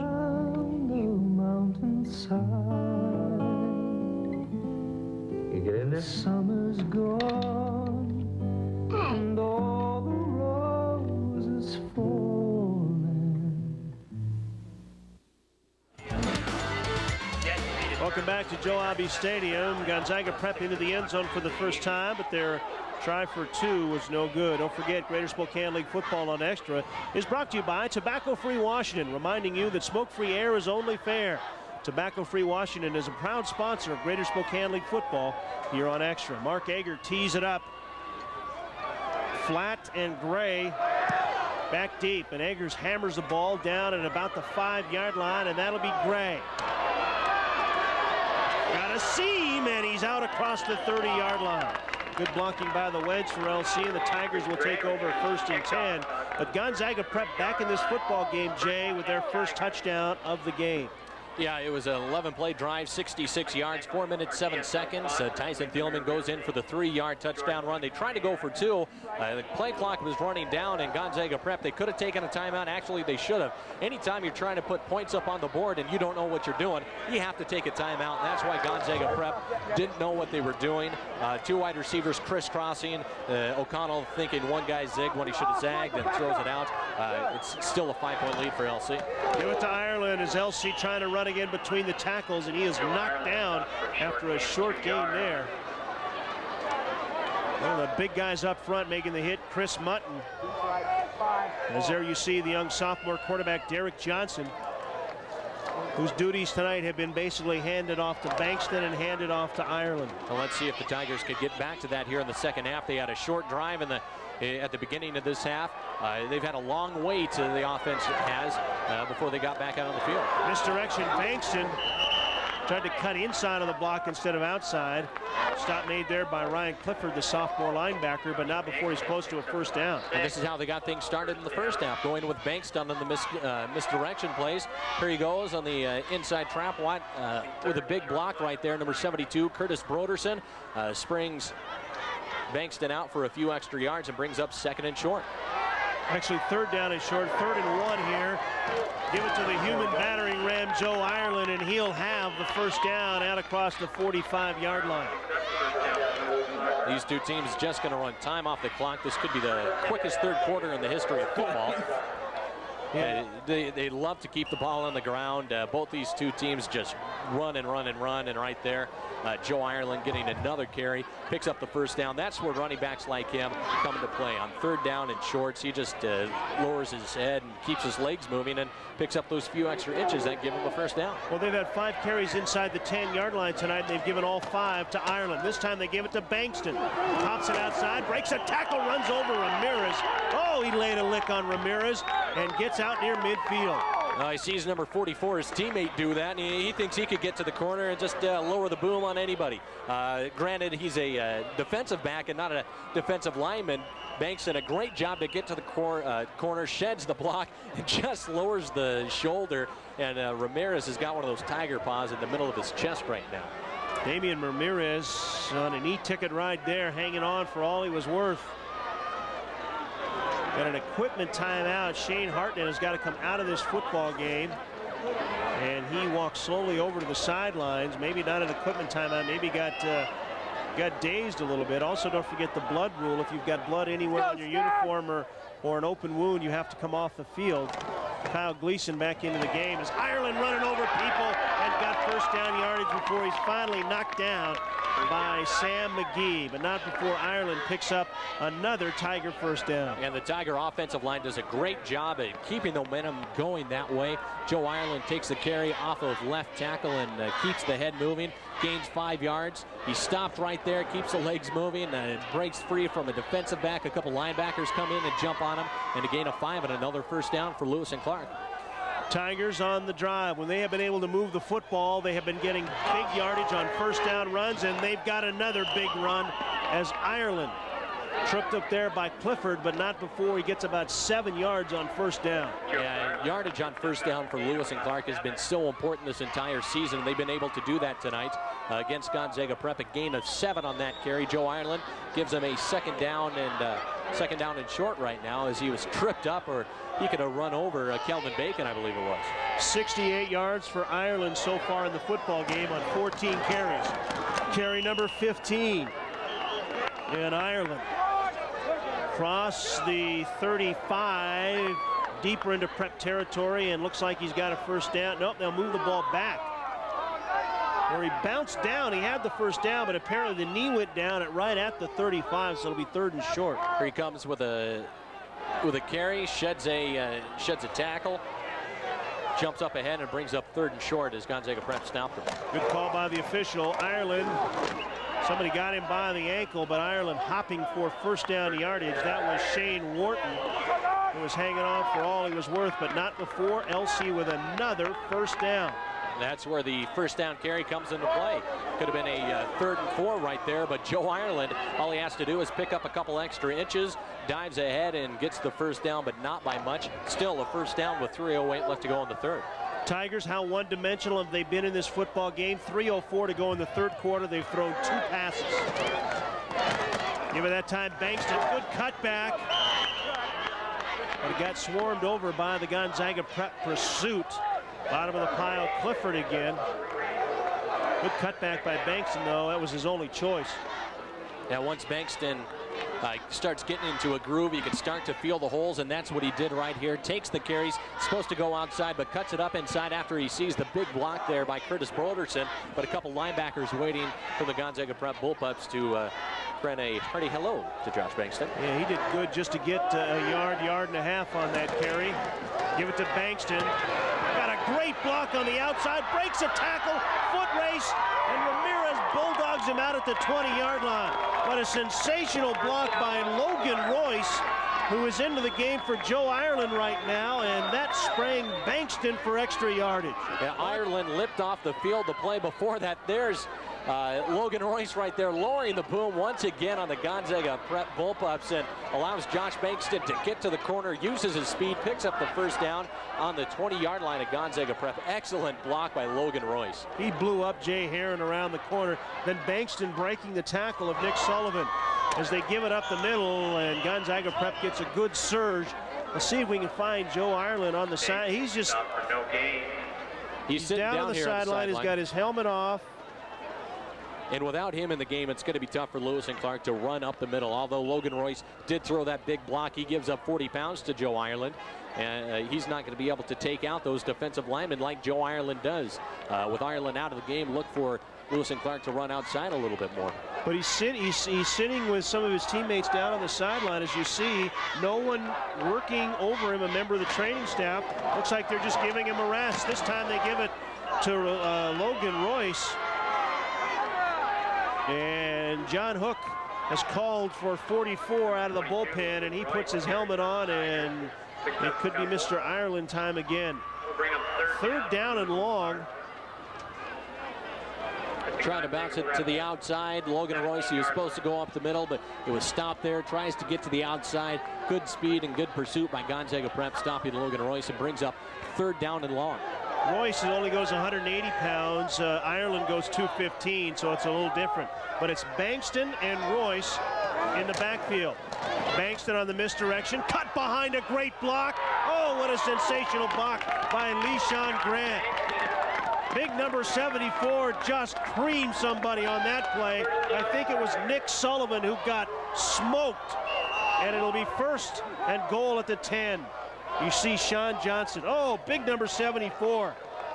And he can move for a guy who weighs 340 pounds. LeSean Grant, the big experienced senior offensive lineman, and Josh Bankston, a great job. He is not tentative at all when he sees a hole. He's going to cut right up there, and he gained a great first down yardage. Give it to Royce. As there you see the time remaining here in the 3rd quarter. It's going to be a short gain. And in fact, that's the first time LC has been inside the 10-yard line and not given the ball to Mr. Ireland. And the quarter will wind down. That's going to be the last play. John Hook is not going to run another play. As you see the time running down, the Tigers are already walking over to John Hook, and they'll talk about the final 12 minutes of the football game.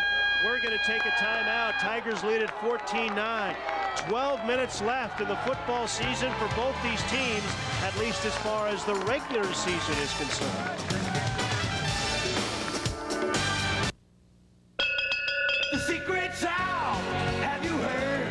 Everybody's spreading the word. The secret's out. The taste of Arby's new chicken bacon and Swiss puts ordinary chicken sandwiches to shame. It starts with Arby's marinated and seasoned whole breast filet, our special recipe, so it's extra tender and juicy. Plus our own thick cut peppered bacon and rich honey mustard.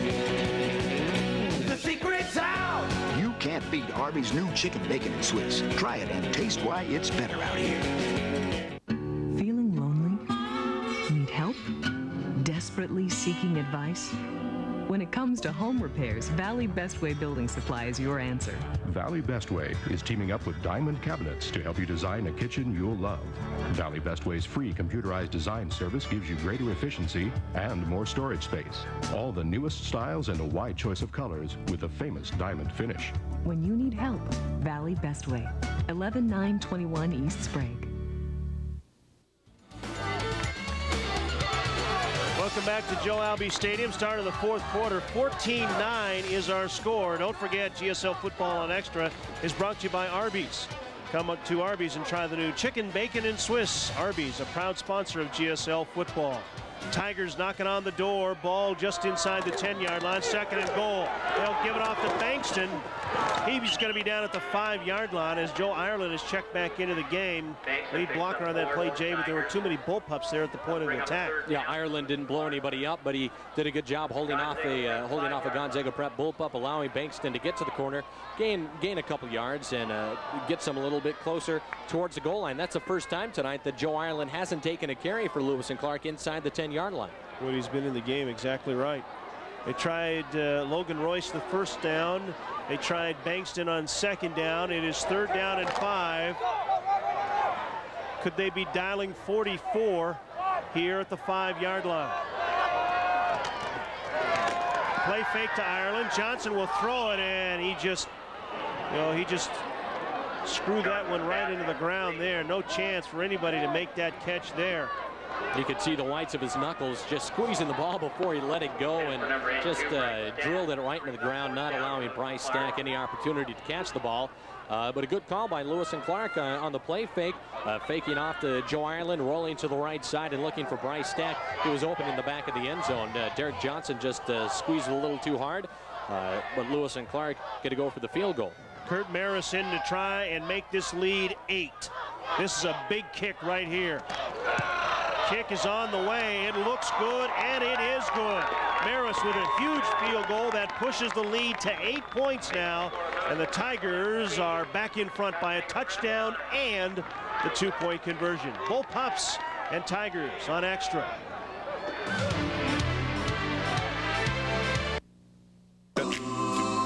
Pontiac GMC, come see Gee. You know George Gee is the best place to go if you're in the market for a new or used car. Why? Because at George Gee, you'll experience honest sales and the best customer service anywhere. So come see Gee and test drive a new 97 Pontiac or GMC, now value priced, or one of the many Gee Select used cars. You'll be glad you did. That's George Gee, 8801 East Sprague in the Spokane Valley. Come see Gee. Come see Gee.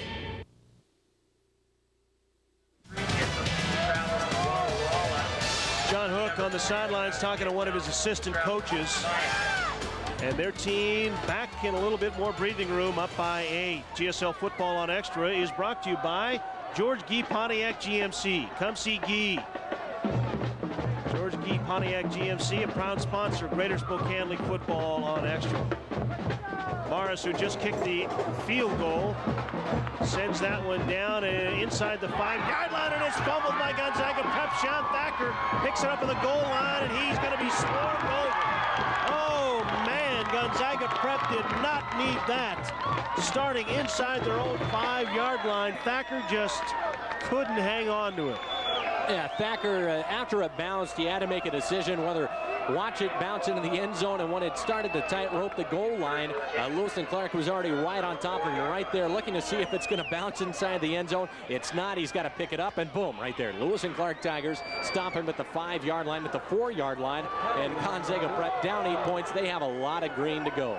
11:40, plenty of time for somebody to do something in this game. O'Connell will throw from his own end zone. Throws it out to Bacon. And Bacon will pick up about 6 yards, but more importantly, gives them a little breathing room and a good gain on first down. That's right. Kevin O'Connell dropping back inside his own end zone. Checked off the wide receiver to the far side. Did a good job making the safety go that way. Rips it to the right. He's got Bacon. Linebacker playing 3 yards off him and makes the catch. And a little more room on the 10-yard line now. Chris Sherlock, one of the guys we've been calling a lot on the LC defense on the hit there. 2nd and 4, they'll run the option. That's O'Connell to Thielman. Gets away from Allen, and then a big hit. But Thielman will finally spin away from that, and he'll have first down yardage. Big hit down there by Mr. Mike Romero, and when he hits you, you know it. He goes at 269 pounds. And it looked like a miscommunication with a couple linebackers for the Lewis and Clark Tigers.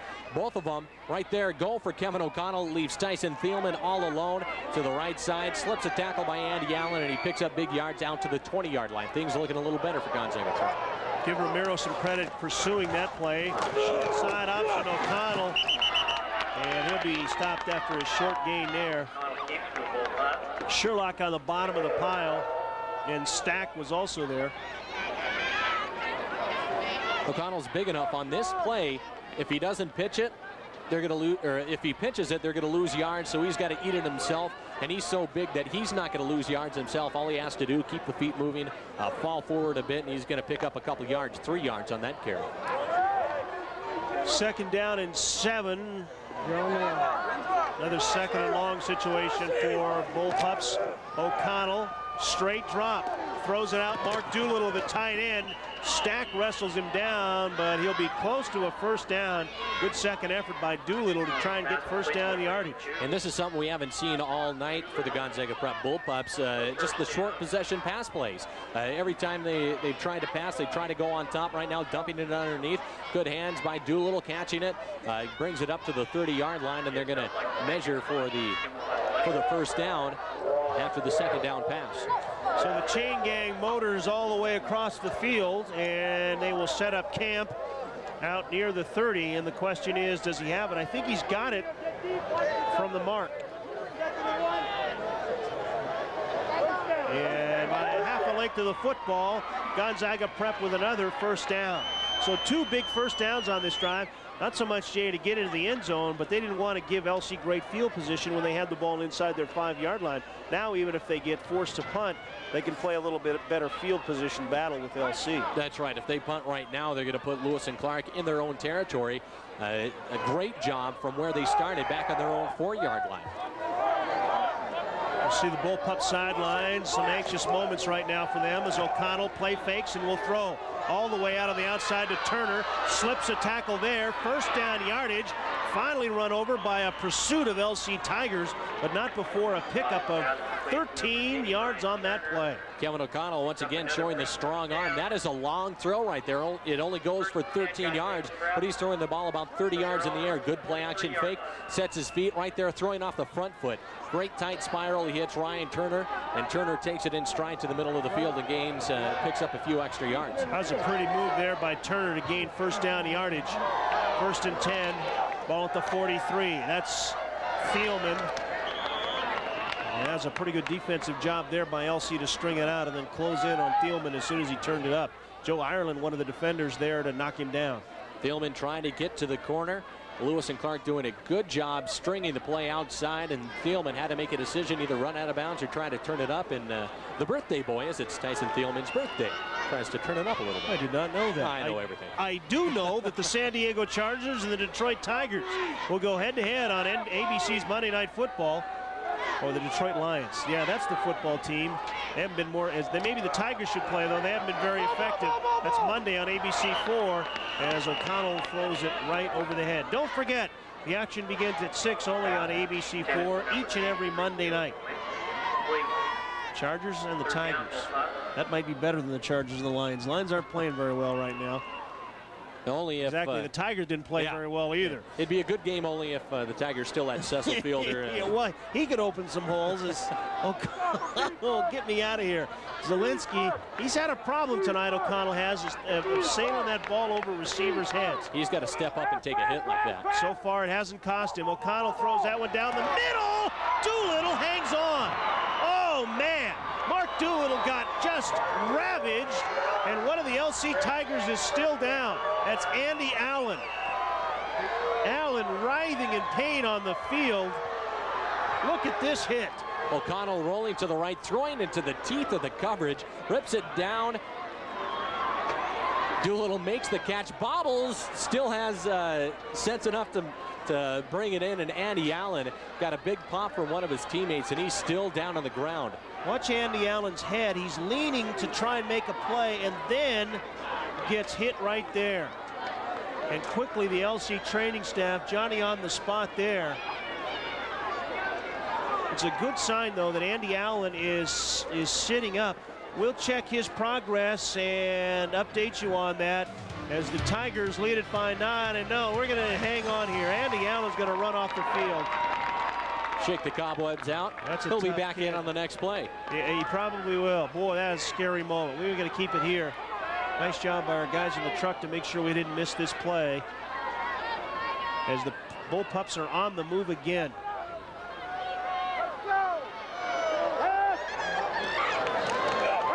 Play fake, Thielman. O'Connell rolls, gets hit as he throws it behind Turner. Almost made a circus catch there. It'll be second down. Boy, O'Connell now, that's his 23rd attempt, 22nd attempt. And O'Connell rolling to the right last play, rolling to the left this play, throwing across the body, has to set his feet and tries to rip it in there to Ryan Turner, just a bit behind him.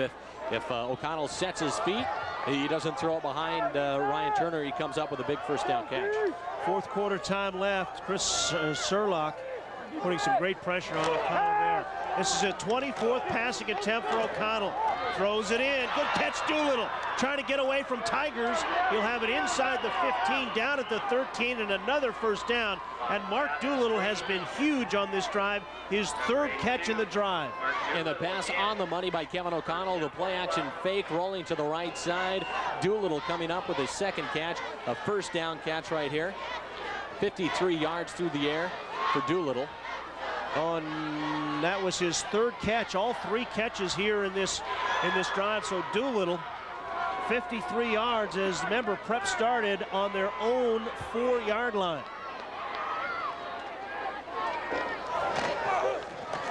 O'Connell spins away and then he's swarmed over. LC had that option play snuffed out. Prep trying to run it to the short side of the field, and the Tiger defense had that one sniffed out. Yeah, and only a couple times tonight, Gonzaga Prep has been able to get to the outside and run that option play. Right there, Lewis and Clark stopping it once again as O'Connell didn't even have the option to pitch to the right side. Tried to cut it back up the middle, but the linebackers there waiting, stopping O'Connell in his tracks, and still first down and 10 on the 14-yard line. Sean Wade with a nice play. Guys in the truck, is his knee down here on Doolittle's catch? Yeah, might be, maybe. Too close to call. O'Connell floats it out there and almost intercepted by Stack. Oh, man.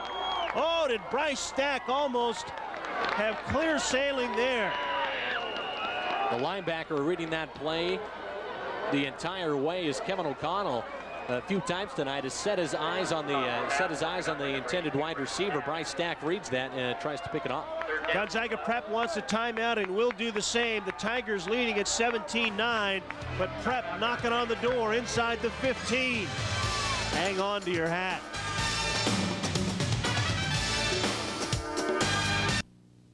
I used to work at Washington Trust Bank, so I know what providing good service is all about. And now that I'm a full-time mom, time means everything. That's why I use Washington Trust Bank. When I go through the drive-through windows, if they see that my kids are in the car, they provide a little treat for them. I like the ATMs because they provide quick and easy banking. With priority service, whatever I need to do, I can take care of it with one phone call. You know, I learned a lot about good service when I worked with Washington Trust Bank.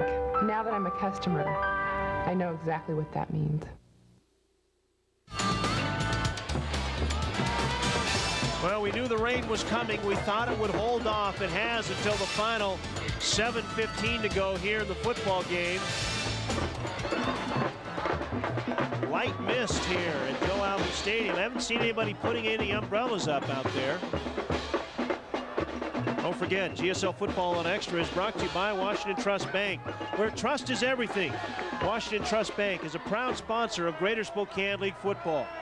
Third down and a little more than 10 to go. First down available at the 3. O'Connell, plenty of time, throws it outside to Bacon. Ball tipped up and falls incomplete. And now Don Anderson has an interesting decision.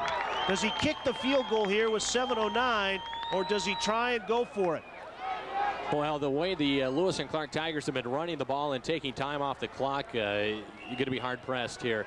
And I think they're going to send out the field goal unit. If they kick the field goal, it'll be 12 points, bring them within 5. They still need another score, another touchdown to win the game, and I think that's what he figures. He's going to need some sort of combination of a field goal and a touchdown, 2 scores to win the game, and it's going to be a 31-yard field goal as they set up on the 21-yard line. Mark Eggers has already made one from 30, tries it again, this one from 31, ball hooking towards the far post, and it's good. So Eggers is 2 for 2 in this football game, and Gonzaga Prep has cut the lead back down under 5 with 7:05 to go in the football game.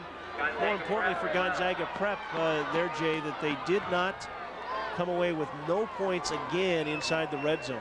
And they're going to have to score a touchdown to win this game. A field goal is going to do absolutely nothing for them. All right. Brett Sports and Entertainment has been granted exclusive broadcast rights for GSL events by the Greater Spokane League. Any rebroadcast or retransmission of today's broadcast without the express written consent of KXOY Extra and Brett Sports and Entertainment is strictly prohibited.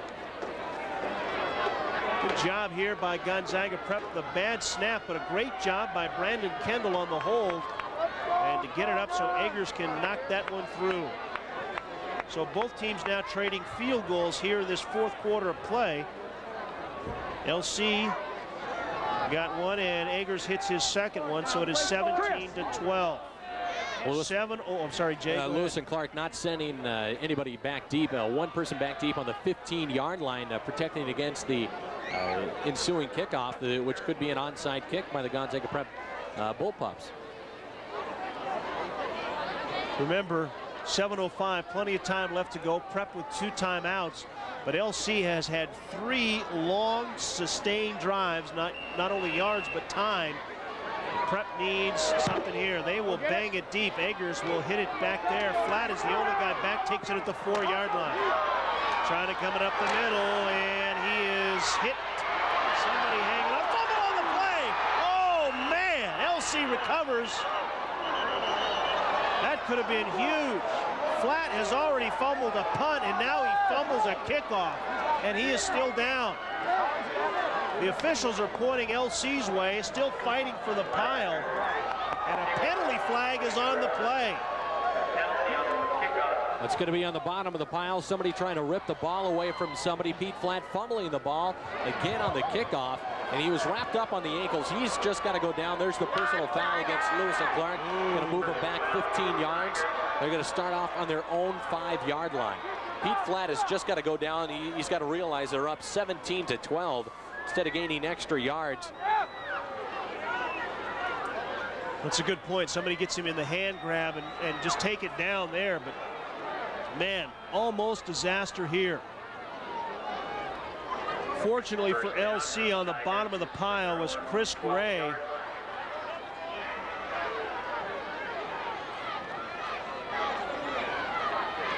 That ball just squirts loose. Gray right there, though. But LC has it. 1st and 10 at the 12. Give it to Bankston, breaks one tackle, but then he is knocked down after a short gain. Big defensive series for Gonzaga Prep here, Jay. And it's no secret what Lewis and Clark is going to do. They're not going to mix anything up right now in the fourth quarter with 6:37 left to go. They're just going to go Joe Ireland and Josh Bankston straight up the middle, to the left and to the right. And they're not going to force the quarterback to throw the ball. Going to have some interesting decisions here on our player of the game. Johnson gives it off to Bankston. And he is knocked down again. Gonzaga Prep's defense is rallying to the ball one more time.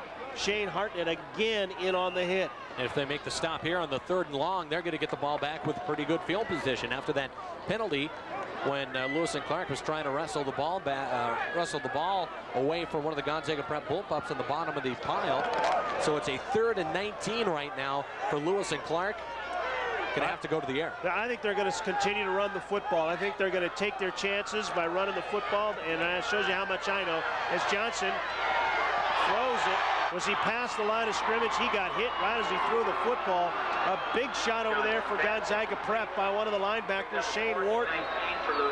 And Johnson comes up hurting, holding one of his arms. Remember, they've already lost senior Brian Agnew at quarterback for the season. I thought they'd run and just keep the clock rolling and take their chances with their defense. Would have been a good option, but Lewis and Clark wanted to pick up the first down. There's Johnson getting hit as he throws the ball. He hasn't made any mistakes tonight at quarterback. He's done a great job, the junior, controlling the run for Lewis and Clark. Morris will hammer it down, taken by Ramirez. Travels back to the 48-yard line, trying to get as much as he could, but Gonzaga Prep will have great field position as they will take over 1st down and 10 inside the 45-yard line of Lewis and Clark. Hang on to your hats. We're going right down to the wire with this football game, and there you see the Prep student side trying to get their football team fired up right here. And Lewis and Clark, their defense tonight has been bend but not break. They've been put into bad situations, a couple fumbles. Right now, Gonzaga Prep has excellent field position. Let's see if they could step up just one more time. This drive could be the game. Option, pitch to Thielman. Threw it behind him, and he never had a chance. Tigers, Joe Ireland, who's been everywhere tonight, in at the bottom of the pile. And Thielman stopped right there, right when he got the snap, tried to flip it to the left side. There he goes, rolls to the left. He sees the linebacker, flips it out to Tyson Thielman. He looks like he has open ground, but Joe Ireland right there, great athlete, out in the flat and stops Tyson Thielman for a loss of 1 on the option. Did everything there but jump off his horse and tie him up, roped him there, and hung on. Loss of a couple on the play, 2nd and 12. O'Connell will throw again. This time didn't see anybody, will just put it down and run for yardage. Neil Carson was the first guy to hit him, but it'll be 3rd down and a long situation for Gonzaga Prep. And a good job by the Lewis and Clark secondary once again, forcing Tyson Thielman to run as he doesn't see any of his wide receivers right there. Play action fake, rolls to the right. He doesn't see anybody, so he's going to have to run it up the middle. Sees a little bit of green, but this quick and speedy Lewis and Clark Tiger defense gets to him right at the line of scrimmage. Thielman but O'Connell falls forward for a couple extra yards. 3rd down 8. O'Connell floats it up. He's got Mark Doolittle behind the defense, but a great play there by Allen. And is it intercepted? It was! One official said incomplete. One official is pointing. We're going to take a look at the replay. Allen tipped the ball. Luke Bowman caught it. Oh, what a huge play that was for LC. And for the first time tonight, Kevin O'Connell steps up in the pocket, blown up as he gets the ball away. Sees Mark Doolittle. Pass is tipped up by Andy Allen. There's Luke Bowman, who comes away with a catch. And we're going to take a look at another angle here. Up in the air, they're giving the ball to the Lewis and Clark Tigers. 1st down and 10 with 4 minutes left to go. They have to pick up a couple first downs here against the Gonzaga Prep defense to put this game away. What a big play as Johnson will keep it on the carry after the play fake. We'll take a look at that second replay one more time if we have it. I'm not sure that Bowman didn't drop that ball going down. See if you can see that ball come out of his hands as he goes to his knees. It was a great reaction to get it. Now, does the ball go down, or is that his arm underneath?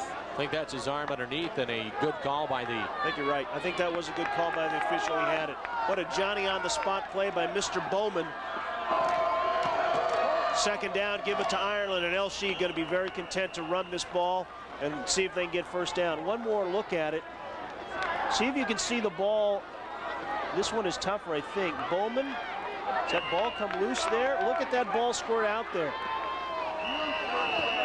Well, I tell you what, the way he turned his body, that was right towards the official, and if it was an incomplete pass, he could have overruled the referee, but nothing happened there, and it gives the ball back to the Lewis and Clark Tigers. Prep has taken a timeout, and let's do the same. LC has the football, leads it by 5, but facing 3rd down and 4 when we come back. Your friend. My friend? Yeah, the one that you said that you asked if she could say everything I get, he tries to sell, you know. Oh, what a cute dog. You like it?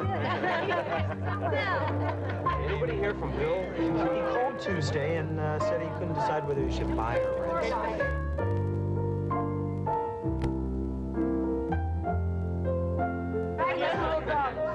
Literally, the dog is winding around and around her legs. Like, great, a dog. No.